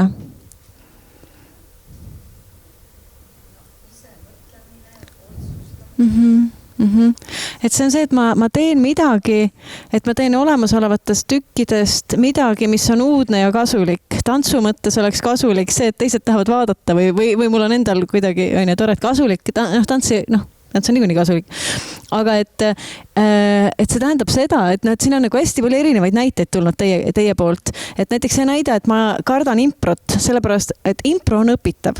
Loovus on õpitav, aga selleks on vaja neid tükke, nagu sina ütlesid alguses, et need tükid, et mul peavad olema elemendid, et selleks, et tantsida, mul on vaja tükke. Ma pean olema nii, nagu on kõige rumalam väide, on see, et fakte pole vaja õppida, kuna guugeldada saab. Ei, faktid peavad olema inimese pikaajalises mälus omavahel seostatud süsteemidena. Tantsus on samamoodi. Loomulikult ei saa improviseerida ja ei saa olla loov, kui ei ole tükke, aga et kui me ei õpi improt, kui me ei õpi loovust kõrvale, kui me ei harjuta loovust kõrvale, siis loovust ei ole. Loovus on samamoodi üks tükk, tegelikult. Et mulle ma ei tea, kuidas tantsus peaks olema. Kas peaks olema nii, et meil on pool aega selleks, et me harjutame tükke ja pool aega see, et me laseme neid tükke ka õppijatel ise tõlgendada, kokku panna, kombineerida, mida te sest arvate, küsida. Samamoodi nagu sina kirjeldasid, on ju seda, et sa tahaks teistmoodi teha, et võib-olla kui õpetaja tuleks, ütleks, teate, mul on umbes selline idee, selline koreo, on ju. Aga mis te sellest teeksite? tehke see enda omaks, et kuidas teie selle lahendaksite, et mul on nagu siin kondid on ja pange sellest mingi lahe nagu kaltsunukk kokku on ju. Ja võib-olla tuleb hoopis teistsugune nukk, võib-olla hoopis kaelkirjak, ma ei tea. Et see võiks ju olla nagu ja täpselt nii nagu see balletikooli näide oli tegelikult, teil on kõigil tükid, te ei tule nagu esimest päeva balletikooli ja siis teil ei ole siis tükke, aga kui teil on tükid ja samal ajal lubatakse panna tükkidesse sind ennast, et miks ma tahan öelda, et miks see on motivatsiooniliselt õhutult kasulik ja vaata sinule või teie grupile tõenäoliselt see tõstis motivatsiooni. Motivatsiooni üks alustegur on see, et sinu mina on protsessis kaasas. Sinu mina võetakse kaasa. See, kuidas sina paneks iseennast, kas see on loogilisem, kas see on sulle omasem, kas see on huvitavam, et kuidas mina seda tõlgendaksin. Et mida enam me küsime õppijalt, võtame tema perspektiivi, tema lahendused, tema nägemus, mida enam see on seal kaasas, seda enam on see õppija tahab seda asja teha. Seda enam ta on nii-öelda püsiv sinu grupis. Ja kui mind üldse ei huvita, mida sina asjast arvad, siis tegelikult sa oled minu instrument, siis oleks see vähem seal kaasas. Ratsaspordist rääkides see näide, ma olen 30 aastat tegelenud ratsaspordiga ja täna ma olen aastaid otsinud oma ala, sest ma ei taha võistelda. Ja õnneks on olemas akadeemiline ratsutamiskunst ja maatöö. Ja kus inimesed käivad ja õpivad, lähevad kaugeltest maadest, tulevad õpetajad ja õpetavad ja mitte keegi ei võistle, aga tase on ülikõrge, pingutus ja keskendumine on nagu to the max, aga hobune ei ole instrument, et nagu peakski olema, et vaata see vestlus, mida te kirjeldasite, et vanema ja lapse vahel, nad ei rääkinud sisust. Nad ei rääkinud sõnagi sisust, mida sa õppisid, mida sa harjutasid, nad rääkisid kohtadest. Ja mida ma tahan öelda, et seni kuni meil on nagu see süsteem, kus on need kohad, seni kaua me räägime kohtadest ja me ei räägi sisust. Asja sisu on ju see, et mida sa tegid, kuidas su hobune hakkama sai, mis oli rasked kohad, mis sa õppisid, kuidas see pinnas oli, mis iganes. Neil ei olnud aega sisust rääkida, sest kahjuks, kui me paneme selle hierarhia, võrdlemise ja punktid ja võistluse asja sisse, siis see tõmbab tähelepanu ja me hakkame sellest rääkima, midagi teha ei ole, et see on nagu see kurb koht. Ja et nagu ma tulen uuesti korras veel selle loovuse ja oma loomingu juurde ka, et meil on näiteks eraldi tund nagu selles tunnikavas, kus ongi, et me võtamegi nagu kord nädalas, võtame nagu eraldi ainult impro ja nagu ise koreograafiate mõtlemise jaoks. Ja siis, kes tahab, sellel on võimalus aasta lõpus nagu panna kokku kõik need nagu jupid, mis sa oled teinud aasta jooksul ja siis minna sellega tahtmisel nagu kuhugi võistlema. Nii lahe. Ehk siis teil on nii erinevad koolid on ju tegelikult, eks? Annabel soovib ka sõna. Ma ei taha ära hiilida, ma ütlen siis kõvale, nii tobe muidu. Ma elan Saaremaal ja sinna ei lähe busse ja ma olen väga hädas muidu, et siiski pean koju jõudma ja midagi pole teha, ühistransport on nagu on. Saarlasena ma mõistan. On ju, väga tore. Oli väga meeldiv.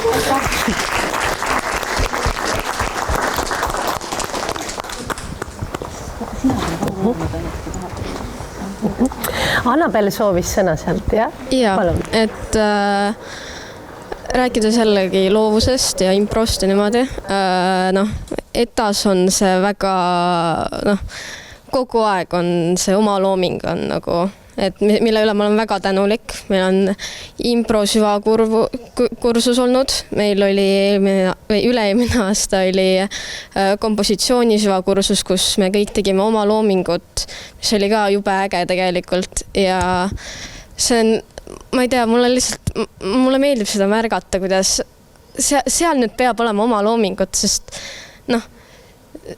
see on nii omapärane kellelegi, et see on nagu see on lihtsalt väga tore näha seda etas, kuidas kogu aeg on oma loomingut igal pool. Aga mida ma märkan on, kui on tõesti jällegi see, et kellelgi on kogu aeg see, et koreo ja tuleb lõpuks see võimalus teha oma loomingut, siis on tõesti see ongi jah, see hirm, aga enne seda, sa ei märka seda, et sul et sa oledki ainult õppinud sellega, et sul on ainult impro või see koreo, et sa ei teagi, et mul on võimalus midagi ise ka luua. Et jah, seda on väga tore, et etas on vähemalt selline võimalus. Aitäh, Annabel Ruta. Ja, järgmisel. Ja.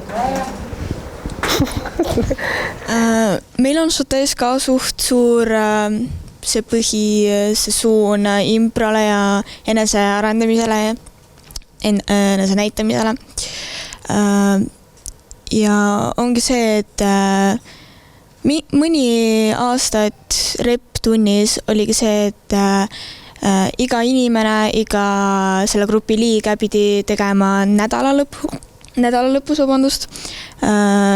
vist nagu koreo teistele ja õpetama seda, mis on nagu väga hea üldse see protsess arendamise mõttes. Ja kõik need improd erinevates stiilides ongi see, et sa valid seda, mida sina tahad. Et sulle öeldakse ette, et tead, mis stiilis tuleb, sul on tabel olemas, sa näed ning sa lähed sinna, kuhu sa tegelikult tahad minna. Sama on ka see, et meil on professionaalne õpe, kus on siis šatee väliselt ka õpetajaid, treenereid, millega sa saad ka juurde väljaspoolt kooli midagi, teistes linnades treeneritelt midagi, mis on väga huvitav ja arendav ja see annab nii palju juurde, et jah. Aitäh, Miina. Ma tahaks vastata su küsimusele, et loovus on vahend, mitte eesmärk. See ongi see, mis sind arendab. Ma lihtsalt tahtsin juurde öelda, Annabel juba rääkis sellest, et me näeme seda professionaaltantsus ka, et praegu tants muutub, midagi toimub, et ma ei tea, pärast 10 aastat me ütleme, et see on see. Praegu me ei tea veel, mis see on, sest et ma arvan, et see 5, 6, 7 läks, kõik need tantsud tulevad nagu, see on modern ja postmodern tants ja me teeme seda ikka veel praegu, mis on täiega okei, aga midagi muutub ja see on hea, et me räägime siin juba sellest, et kuskil see liikub, aga mitte 100%, aga midagi toimub.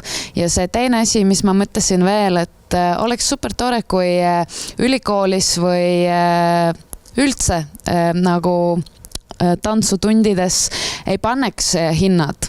Näiteks mina õppisin Brüsselis ülikoolis, kus sa iga semestri lõpuks said väike ümbrik, kus oli kõik kirjutanud. Ei olnud mingi number või midagi, oli palju sõnad.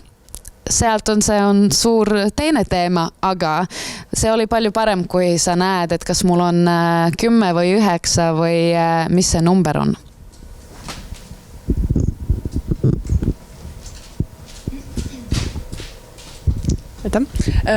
Tulles nüüd loovuse juurde tagasi. Ma läksin just uude kooli ja meil on niisugune moodul nagu loovus on praktikas.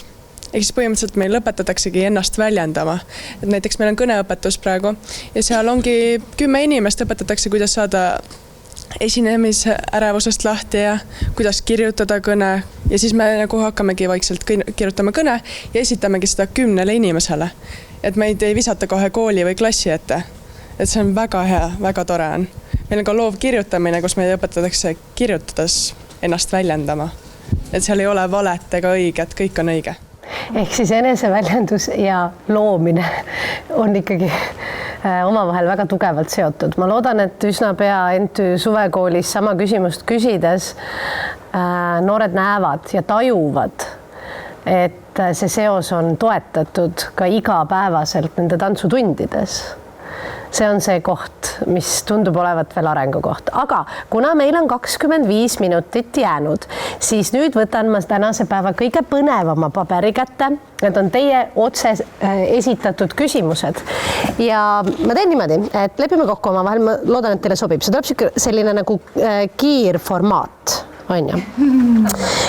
Mina küsin küsimuse ja hea oleks tegelikult, kui kõik vastaksid, eks? Niimoodi lühidalt, aga kui keegi tõesti ei tunne, et see teema teda sütitab, siis ei pea loomulikult, aga ma innustan teid seda julgust välja näitama. Esimene küsimus on minu jaoks kohe väga sütitav. Ma tahaks vastata, aga ma ei saa. Kuidas saada hakkama ebameeldiva õpetajaga? Karin. Tule ära, vaheta keskkonda. Sest neid sfääre tantsumaastikul on nii palju, et võib-olla see ei ole asi isegi õpetajas, asi on lihtsalt selles koolkonnas. Et see ei pruugi olla nagu selle inimese spetsiifikas, võib-olla selle koolkonna spetsiifika. Ma ütleks, et mul on olnud paar kogemust sellega. Ma ei ole tulnud ära, vaid ma olen läinud teise treeneri juurde ja see on asja paremaks teinud. Seega ma arvan, et lihtsalt vaheta treenerit või siis räägi treeneriga, mis sulle selle juures ei meeldi, mis ta teeb ja nii edasi. Ja ma olen nõus. Mul on olnud ka selline olukord ja ma sain see kõik oli nii, et mitu aastat ma olin justkui ta nii-öelda lemmik või et ta suhtus minusse üli hästi ja uskus minusse. Ja siis üks hetk, kui tulid uued inimesed peale, siis ma olin see, kes oligi lõpu nagu seal tantsudes kõige taga ja keda minuga kogu aeg nii-öelda riieldi või ma tegin alati kõike valesti. Ja ma tulin ära ja see on mu elu muutnud palju. Võib-olla see on halb nõu, ma ei tea, aga kui ei ole varianti ära tulla, siis võib mõelda selle peale, et kuidas sina ise saad olukorda teistmoodi suhtuda. Ehk siis kõigepealt tuleks mõelda, mis pärast see õpetaja või treener on ebameeldiv. Kas see on mingi sinu peegeldus? Võib-olla hoopis tema lihtsalt ise kuidagi ei meeldi sulle või te lihtsalt ei sobi inimestena, see on okei, aga siis ma arvan, et igal ühel võib olla ka oma panus, kuidas olukorda saaks parandada ja parendada.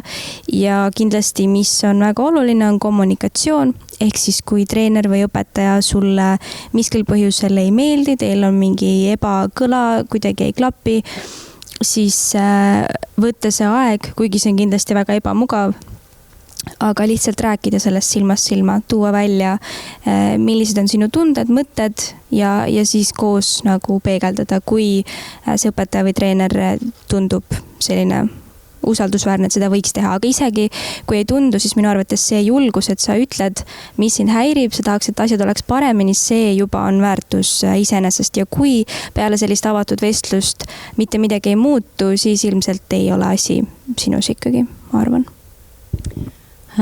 Ma olen kõigi eelnevatega nõus. Õpetaja ja õpilase suhe on alati hierarhiline, alati ebavõrdne. Üks on ekspert, üks on täiskasvanud, teine on ikkagi nagu vähem või rohkem tema meelevallas. Vastutus hea suhte eest on 100% õpetajal. Et kui temal ei ole head suhet, kui ta riidleb kellegagi, siis see on probleem ja see on tema probleem. Ja ta peaks iga hetk mõtlema, et appi, ma pean iseendaga sügavalt rääkima, mul juhtus riidlemise episood, see ei ole okei, ma ei loo head suhet, siin ei ole usaldust, siin ei ole soojust, isegi kui ma tahan öelda mingisugust tagasisidet, siis see peab olema vormis, kus sa tunned, et jess, on ja väga mõnus tagasiside tuli praegu, väga mõnusalt öeldud ja väga kasulik. Et eks see on ebavõrdne suhe ja ma olen nõus nendega, et loomulikult on alati mõistlik esimese sammuna otsida võimalust rääkida, võib-olla kas või läbi oma vanemate, kuule, mul on tunne, et siin on mingi error, aga päris kindel on, et kõikidel lastel ei ole nagu neid ressursse, mul ei ole võib-olla seda ressurssi, et osata talle ütelda, mis on ebameel, ma ei oska lapsena tegelikult seda sõnastada. Mul ei ole võib-olla seda julgust, mul ei ole võib-olla seda toetavat vanemat sel hetkel, et me ei saa panna seda vastutust noorele. On väga äge, kui on palju noori, kes suudavad nagu ennast kehtestada sellel hetkel ja kindlasti on hästi kasulik võidelda oma õiguse eest saada hästi koheldud.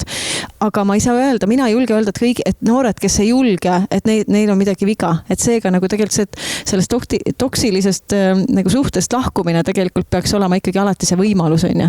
Aga alati, on ju, samas kui see läheb hästi, et sa astud nii-öelda välja, on ju, ja aitad ennast, see jällegi annab sulle julgust ka edaspidi seda teha, on ju, et see on ka alati hea kogemus, on ju, kui see läheb hästi.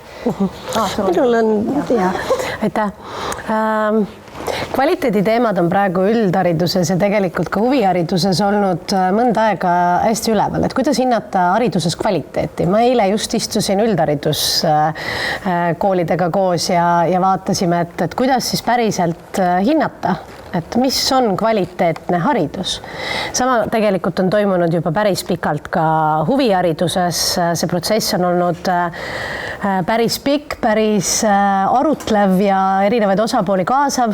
Mingi muutus on seal toimumas. Noored on ka küsinud, et mille põhjal teed valiku, kuhu minna tantsima, mis on need kriteeriumid, mis peavad olema heal tantsukoolil või huvikoolil? Lähme siit tagasi. Ma arvan, et see hea ja kvaliteetne haridus on multikomponentne ja see on natuke nagu see, vaata siin lahkus ära ministeeriumi esindaja, kes ütles, et mille alusel me anname seal neid tähtede ja neid mingisuguseid, mingid auhindu on ja nendele õpetajatele. Et tegelikult ma arvan, et valida, et meil hea tantsukool on see, mis toetab, mitte ei lõhu noore vaimset tervist. Toetab, mitte ei lõhu noore vaimset tervist. Ja kas ma juba ütlesin, et toetab, mitte ei lõhu, et ta ei põle seal läbi, mis aitab tal leida oma identiteeti, saada iseenda maks, saada selleks, milleks ta võib saada, mis aitab teda tugevdada usku, et ma saan saada paremaks selles asjas, mida ma valin ja ma pole kinni ühes trajektooris, vaid ma võin teha seda ja ma võin teha toda ja kolmandatki asja.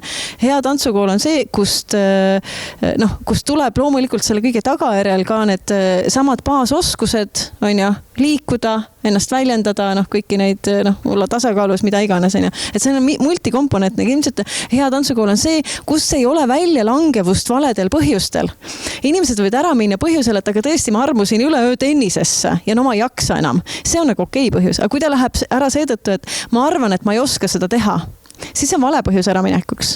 Siis on tegelikult see, et mis mõttes on. See on kõik oskad, kui sa tahad seda teha, kes arvad, et sa ei oska, sellepärast ära lähed. Siis see on väljalangevus valel põhjusel. Võib-olla peaks andma nagu neid auhindu nendele õpetajatele, kellel ei ole väljalangevust nagu pseudopõhjustel, kelle noored jäävad tantsu külge. Võib-olla hea tantsukool on see, kus longid ajas, inimesed jäävadki tantsu juurde, võib-olla mitte selle tantsu juurde, aga nad jäävad tantsima või tegema mingit sellist asja. Hea tantsukool on see, kus on väga head suhted inimeste vahel, kus noored hoiavad üksteist, toetavad üksteist, inspireerivad üksteist, õpetajad. Võt ma arvan, et see on see kvaliteet, mõned asjad.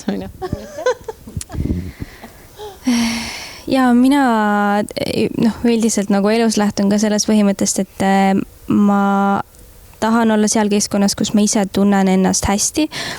Kui ma pean midagi valima, otsustama, siis ma proovin kõigepealt aru saada, mis selle koha või nende inimeste selline vibe on, milline on see kultuur seal, näiteks kas inimesed on sõbralikud, on seal väga palju sellist toksilist võistluslikkust, kas inimesed, ma ei tea, räägivad üksteisest taga, näiteks kuidas on õpilaste suhtumine õpetajasse, kuidas tema suhtub omakorda õpilastesse, siis kui on võimalik, eks ju, kui ma ütlen nagu tantsu ja võimlemise peale, saab vaadata ju mingite koolide ja klubide nii-öelda portfooliot, mida nad on varem teinud, kas see läheb sinuga kokku kuidagi, see stiil, kõik jälle see vibe, eks ju, et kuidas sa tunned, et sinul seal keskkonnas võiks olla. Mina valiksin selle järgi.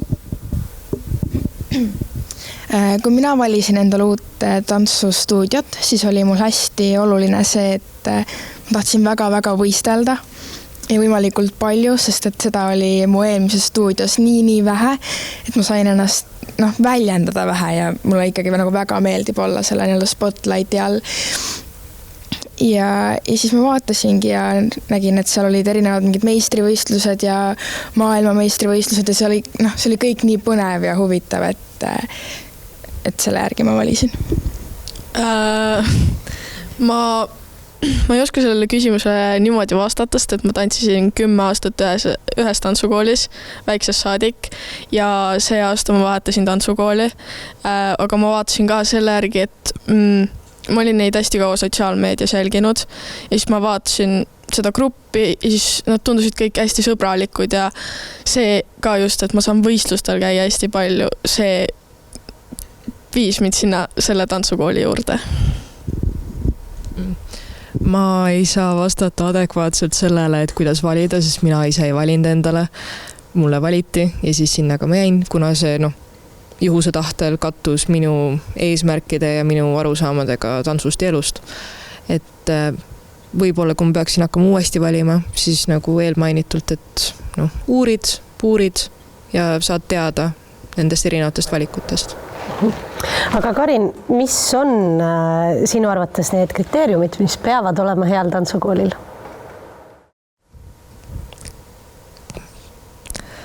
Pädevad õpetajad, kompetentsed õpetajad, nii kuna ma ei tea, kuidas on eestikeelne termin selle kohta, aga nagu third spaces või nagu koht, mis ei ole töö, kool või kodu, et mis on see kolmas koht ja seal on kindlasti see sotsiaalne aspekt, kogu see keskkond, mis on loodud ja ma viimasel ajal kahtlen aina enam või nagu mõtlen selle peale, et kui oluline on see mentorlusel roll või noh, mitte isegi kui oluline see on, vaid milline see on ja kuidas see võib olla nähes muutunud. Jah. Aitäh! Kuna päris mitu teemat on meil nüüd järgmiseks aastaks sahtlisse pandud, siis järgmise küsimuse ma suunan Hanna sulle. Sinu käest on küsitud, päris pikk küsimus, ole nüüd tähelepanelik. Kuidas näete roheaktivismi ja keskkonnapoliitika rolli noorte seas teadlikkuse tõstmisel ja jätkusuutliku tuleviku kujundamisel Eestis? Siin on teine küsimus sama kohe juures. Millised on teie peamised eesmärgid ja algatused selles valdkonnas noorte kaasamiseks ja keskkonnateadlikkuse suurendamiseks? Need on head küsimused. Ma kindlasti võiksin panna püsti mingi slideshow ja pidada kõne. Ma olen mõlemad väga palju teinud, nii et ma proovin hästi lühidalt võtta. Teine, ma alustan võib-olla sealt lõpust, et mis ma ise olen teinud. Ma olen näiteks liige noorte keskkonnanõukogus, mis on siis Kliimaministeeriumi all selline noorte nõuandev kogu, siis mis peaks aitama ministril ja ministeeriumil teha noorte seisukohtadest lähtuvalt paremaid otsuseid. Me oleme seda uuesti üles ehitamas, ma olen olnud aktiivne Fridays for Future'is, ma olen teinud erinevaid või saanud erinevaid koolitunde näiteks nii lasteaedades kui koolis, mis puudutab seda kliima- ja roheteadlikkust. Mul on hästi hea meel olnud, et noored on juba teadlikud. Ma õpin magistris praegu keskkonnakorraldust, kevadel lõpetan, et siis vist võib öelda, et ma olen ekspert ka, kuigi ega paber, akadeemilises valdkonnas jah, teeb ekspertiks.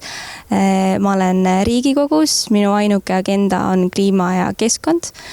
Ma arvan, et ma teen üsna palju, ma julgeks öelda, aga samas on alati niimoodi, et võiks rohkem, eriti mis kõik puudutab kliimat ja keskkonda, aga mis puudutab seda esimest küsimust, see tegelikult viimane oli noorte kaasamise kohta. Sellega on niimoodi, ma olen hästi huvitavas kohas praegu, kuna ma olen siis endine, võiks öelda aktivist, selline roheline noor inimene, nüüd olen siis poliitik, Riigikogu liige, siis ma olen justkui kahe rolli vahepeal, et ma olen nagu poliitik ja aktivist. Nüüd mulle tundub, et see puudutab tegelikult seda esimest küsimust ka, et seda silda noorte ja poliitikute vahel ei ole olemas, eriti kui noored on aktivistid, sellepärast et aktivistid ütlevad, et poliitikud ei tee piisavalt, aga poliitikud ütlevad, et aktivistid on liiga radikaalsed, liiga ekstreemsed, eks. Et kuidas sa siis tuled nagu nii-öelda kahe poolega kokku, et päriselt midagi ellu viia, et ma arvan, et mõlemad poolt on vaja. Ma arvan, et kriitika mõlemal poolel on mingis osas ka aus, aga see, et üksteisega ei taheta suhelda, kuidagi on selline polariseerumine tekkinud, see minu arvates ei ole väga okei. Ja üks asi, mis seda parandaks, ma arvan see, kui noored tuleksid poliitikasse, et ma olen selle nii-öelda seisukoha suur eestkõnele, kuna ma ise olen noorena poliitikas.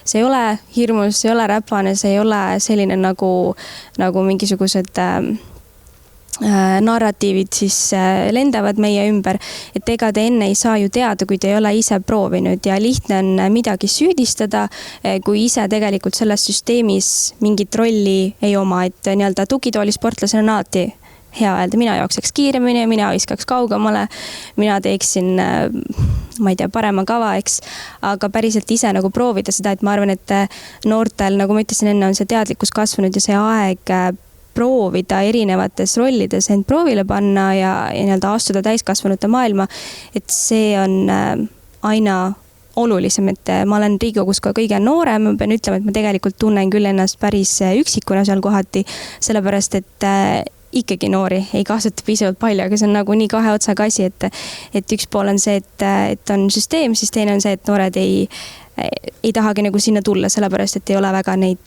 eestkõnelejaid, et seal on väga mitu aspekti, aga ma arvan jah, et tasakaalu saavutamiseks peavad noored ise rohkem tegema, sest nii palju, kui mina näen Riigikogus ja poliitikas ka varem, siis ikkagi noorte heaolu ja selline noorte eest seismine ei ole kindlasti prioriteet, et kui te loete ka uudiseid, ma loodan, et teist mõned loevad, siis teemad on alati mingi päevapoliitika, kes ütles, et kes on halb, kes teeb mingit lolli asja, siis on majandus, eks ju, et kui palju me oleme riigina võlgades, palju me peaks laenama, siis on, rääkides haridusest, enne sa ütlesid siin, et ma peaks Riigikogus midagi ära tegema.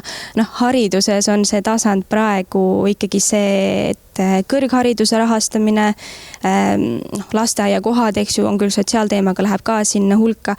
Seda, et huviharidus ja noorte vaimne tervis, seda nagu see ei ole teema ja see ei ole teema sellepärast, et meil ei ole piisavalt noori, kes nende teemade eest seisaksid. Et olla aktivist on üks, aga olla poliitik on hoopis teine. Ma arvan, et neid koostöökohti tulevikus peaks olema rohkem. Selline väga pikk ja lai vastus, aga... Sina saad olla selline väravahoidja teistele noortele ja naistele. Vähem Riigikogus kui võiks. Ja, seekord küll rekord. Meid on vist 1/3 isegi naisi, aga see on selgelt ikkagi liiga vähe. Aga aitäh, et sa selle niimoodi ilusasti selgelt otse välja ütled, et see ei ole praegu teema, huviharidus. Ja... Ma mõtlen laiemat pilti selles mõttes, et see on teema, et samamoodi see huvitab ka mind, eks ju. Ja meil on näiteks Liina Kersna, meil on Margit Sutrop küll tegeleb meil kõrgharidusega rohkem, aga meil Kristina Kallas on, eks ju, hea haridusminister, mille arvates neid inimesi on, aga selles mõttes see, mis paistab välja, et samamoodi mina räägin kogu aeg kliimast ja keskkonnast, ma ütlen, meil on kliimakriis, eks ju, meil praegu New Yorgis on näiteks üleujutused, eks ju, meie siin istume rõõmsalt, kõik on kena, ma ei taha teid nagu viia sellisesse negatiivsesse mindset enne, kui me siit lahkume, aga lihtsalt, et neid probleeme, millele me peaks peale vaatama, need on süsteemsed, need on globaalsed, need on puudutavad inimeste elusid ja tulevikku, et aga praegu mulle tundub, et poliitikas on nii palju seda kemplemist lihtsalt, mis sellel generatsioonil siin mulle tundub, et ei ole nii oluline, nagu me enne rääkisime võistluslikkusest, et siis me tahaks kõik rohkem olla võrdsed, me tahaks lihtsalt teha head asja südamega, et seda praegu on poliitikas liiga vähe. Üks hästi väike kommentaar, kuidas minu arust huviharidus ja keskkonnahoid on omavahel seotud. Uuringud näitavad, vaata viimatisel kliimakoolis rääkisin ka nendest uuringutest, mida on hästi palju, mis ütlevad, et kui su üks nii-öelda selline elu eesmärkidest on kogu aeg midagi õppida või paremaks saada, ennast arendada, no näiteks oma hobivaldkonnas, et nendel inimestel on väiksem jalajälg. Et kui see eesmärk on saada kogu aeg naabrist paremaks, siis sa tegelikult paned hästi palju raha ka nagu ikkagi keskkonna, tegelikult tegevustesse, mis kahjustavad keskkonda. Ja kui see eesmärk on õppida, siis see kahjustab alati vähem keskkonda, ehk siis, et kui me suudame hoida neid lapsepõlve hobisid või et hobide omamist läbi elu, mis siis ei ole kulukad, et ma ei pea kogu aeg lendama teise maailma otsa, et kusagil suusatada, vaid et mingid, kas või nagu see tants, siis tegelikult omades hobi, mis teeb meid õnnelikuks, tegelikult see on mõnes mõttes seotud ka jalajäljega, eks ju? Ja sellepärast, et see suunab fookuse sinusse endasse, et sa tahad areneda, sa tahad midagi paremaks teha, sul tekib see kogukonnatunne, et sa suunad selle energia nagu sisse ja oma kogukonda, sõpradesse, tuttavatesse, et see on nagu see, miks ma arvan, me kõik siin hoopis oleme, mitte see, et kellel on ilusamad riided, parem auto, ilusam korter, et see materiaalsele heaolule toetumine, mõtlemine, et see on kõige parem, sinna alla läheb ka see võistluslikkus, et kes on jälle number 1, kes ronib kõrgemale, et see on jah, selline mõtteviis teema. Kes tantsib, päästab kliimat. Väga hästi, Janne, pane siis kirja. Aitäh. Nendest hobidest rääkides, üks noor küsib, et kas teie arust saab käsitleda hobisi kui haridust? Alustame noortest. Hobi saab, ma arvan, et käsitleda kui haridus, sest et oleneb hobist, aga sa õpid läbi nende väga palju ja erinevaid asju. Jah. Ma väga ei oska kommenteerida, sest et see küsimus ikkagi natukene jäi segaseks, aga ma nõustun eelnevaga.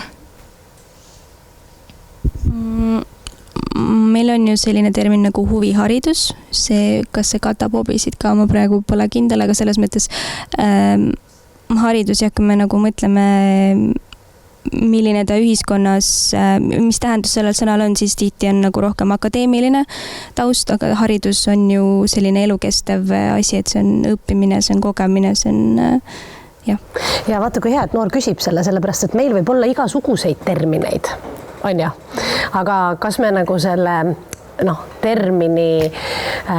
terminit rakendame ka päris elus niimoodi ja see on tihti küsimus, et siis on väga tore, kui noor küsib, et kas teie arvates on hobiharidus? Tegelikult vaata, siin üks mõiste on üldpädevused, et millest juba noored omavahel ei räägi, miski arendab mu üldpädevust. Tegelikult üldpädevused on päris nagu tiipkonstruktsioon, on ju, et sa võid tegelikult hobiharidus, ma ei tean, et hobiharidus ta võib olla ka eesmärk, aga ta võiks olla rohkem nagu vahend, et sa õpid seal võib-olla, esiteks sa sõpru seal võib-olla, sa saad õppida suhtlemist, sa saad õppida olema sõber, sa saad õppida õppimist, sa saad õppida igasugu muid oskusi, on ju, kas või on ju, eks siis, et ma arvan, et me ei pane tähele, et me õpime nii palju inimeseks olemise sellised baasalaoskusi võib-olla läbi hobihariduse ja isegi kui me sellest ei räägi, on ju, siis ma arvan, et sellel on väga suur roll, et unustame ära, et õppimine ei ole ainult õppeained õppekavas, vaid just need üldpädevused, eks ju, sotsiaalne suhtlus, enesemääratlus, ettevõtlikkus, kultuur on ja nii edasi. Et ma arvan, et see on vägagi haridus.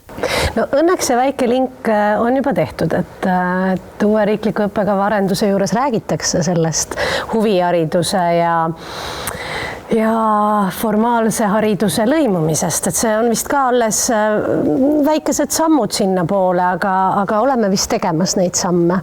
Et loodame siis, et jõuame kaugele. Kuidas teie, Karin, kuidas sina tunned? Et kas hobi on haridus? No, ma hakkasin mõtlema, et mis on siis üldse hobi. Hobi on vaba aja tegevus, aga võib-olla kõik ei ole sellega päri, aga sa õppe pole mitte elukestev, vaid õppe on kogu aeg. Sa kogu aeg, kui sa ei õpi kognitiivselt midagi, siis sa õpid seda kinesteetiliselt. See kas siis on üldse vaja teha vahet, mis on haridus ja mis ei ole haridus. See on seesama küsimus, et kui ei ole liikumatust, et kas siis on liikumine, eks ju? Väga hea.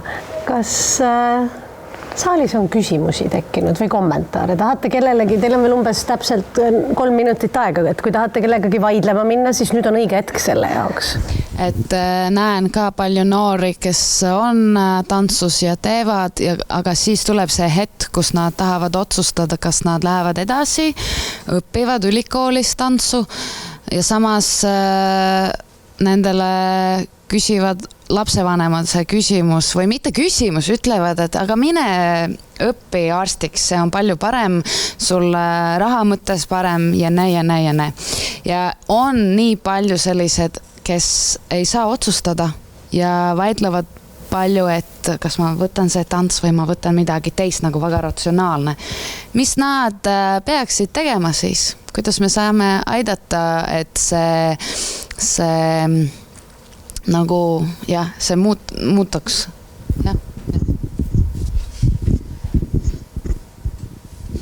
Ma ei tea, üks mikker on minu käes, ma lihtsalt mõtlen, et see on jube raske otsus, eks ju, ja tegelikult kõige parem on ju, kui noor teeb ükskõik mis otsus ta teeb, aga ta teeb selle päriselt ise, mitte sellepärast, et meeldida oma vanematele. Kui ta teeb seda seetõttu, et meeldida teistele täiskasvanutele, siis ma kardan, et sealt ei pruugi tulla jällegi vaimse tervise mõttes head nahka. Et me ei saa elada oma elu selleks, et teistele meele järgi olla. Aga vanemad võivad anda oma nii-öelda haritud nõuandeid juhul, kui need ei suru neid peale. Need võivad öelda, et on selline perspektiiv, on selline, aga just, et see vorm, kuidas anda oma nägemust asjast kõrvalt, peaks olema võimalikult humble vanema poolt. Et ta peaks toetama ja ta peaks toetama noort ükskõik millises otsuses. Ükskõik mida see noor teeb, on ju. Peaks vanem olema ikkagi seal juures, et ma arvan, et sina teed õige otsuse ja otsused ümber teate, eluiga on meil täna, loodetavasti on ju veel nii jääb, on üsna pikk, me saame ka ümber neid otsuseid teha ja õppimisvõime ei kao meile ära tegelikult kuni kõrge eani. Et me saame teha ka mitut karjääri võib-olla isegi. Aga jah, et see peab olema ikkagi noore enda otsus, mida vanem toetab ja annab talle võimalikult palju sellist informatsioonilist tuge. Eks ju, aga ei kalluta teda ka nagu vaikimisi mingis suunas, et sa natuke vähem meeldid mulle, kui sa tegelikult teed selle oma südameotsuse, et seda ei tohiks noor tunda kunagi. Kes tahab? ma arvan ka, et selles mõttes vanemad tegelikult tahavad ikkagi head ja kuna nad on vanemad, kogenumad, siis neil on ilmselt ka mingi põhjus, miks nad neid soovitusi annavad. Ma ei ütle, et need on õiged, aga need tulenevad nende enda hirmudest, ehk siis see on täiesti ju selge kõigile. Ma arvan, et näiteks kui sa õpid tantsuõpetajaks, siis sa võib-olla ei saa sama rikkaks, jälle, eks ju, mis on kellegi jaoks väärtus, aga lihtsalt su elujärg ei pruugi olla nii hea, kui see on näiteks investeerimispankuril, eks ju. Sellepärast, et lihtsalt kausid on niimoodi kallutatud. Sellepärast, et see on süsteem. Lihtsalt. Jaa, aga see ongi täpselt see, mis ma toetun Gretele väga, et sa pead mõtlema, mis sind päriselt õnnelikuks teeb, et kui sa oled ikkagi 10 aastat tegelenud tantsuga ja sa näed ennast selles valdkonnas, siis ei ole ju mingit põhjust, miks sa ei peaks minema ja vanematele saab alati öelda seda, et te olete noored, teil on alati võimalus minna hiljem uuesti õppima, uuesti mingile töökohale kandideerida, et see ei ole maailma lõpp, kui teil läheb midagi vussi ja siis võite ka öelda vanematele, et jaa, sul oli õigus, siis see teeb meil kindlasti tuju heaks, aga ma arvan, peamine on nagu see, et me oleme noored, me saame liikuda, meil on avatud ühiskond, maailm, et ükski otsus ei pea olema selline surmkindel ja nüüd teed elu lõpuni ühte asja. Ja hariduskäik ei defineeri karjääri? Ei saaks olla rohkem nõus. No isegi kui vanematele ei meeldi, et sa lähed seda õppima, sa ei pruugi isegi seda seal karjääri teha selles valdkonnas. Vanemale soovitud, mine õpi ise seda, sa pole ju nii vana. Mine ise. Just, et seda müüti murda siis on, jah. Kas keegi soovib veel midagi küsida? Teil hakkavad varsti väga põnevad töötoad, aga ma tahaksin tänada, sest muutused on minu arvates äärmiselt inspireerivad ja nendest rääkimine on veel inspireerivam. Aitäh teile, et te tulite, et te jagasite oma maailma, oma vaadet. Aitäh teile, et te olite, andsite sisendit tänaseks vestluseks ja ma loodan, et mitte keegi teist ei usu mitte kunagi, et on klišee öelda, et sina saad maailma muuta. Klišeed on seal mingil põhjusel. Aitäh teile ja mõnusat laupäeva!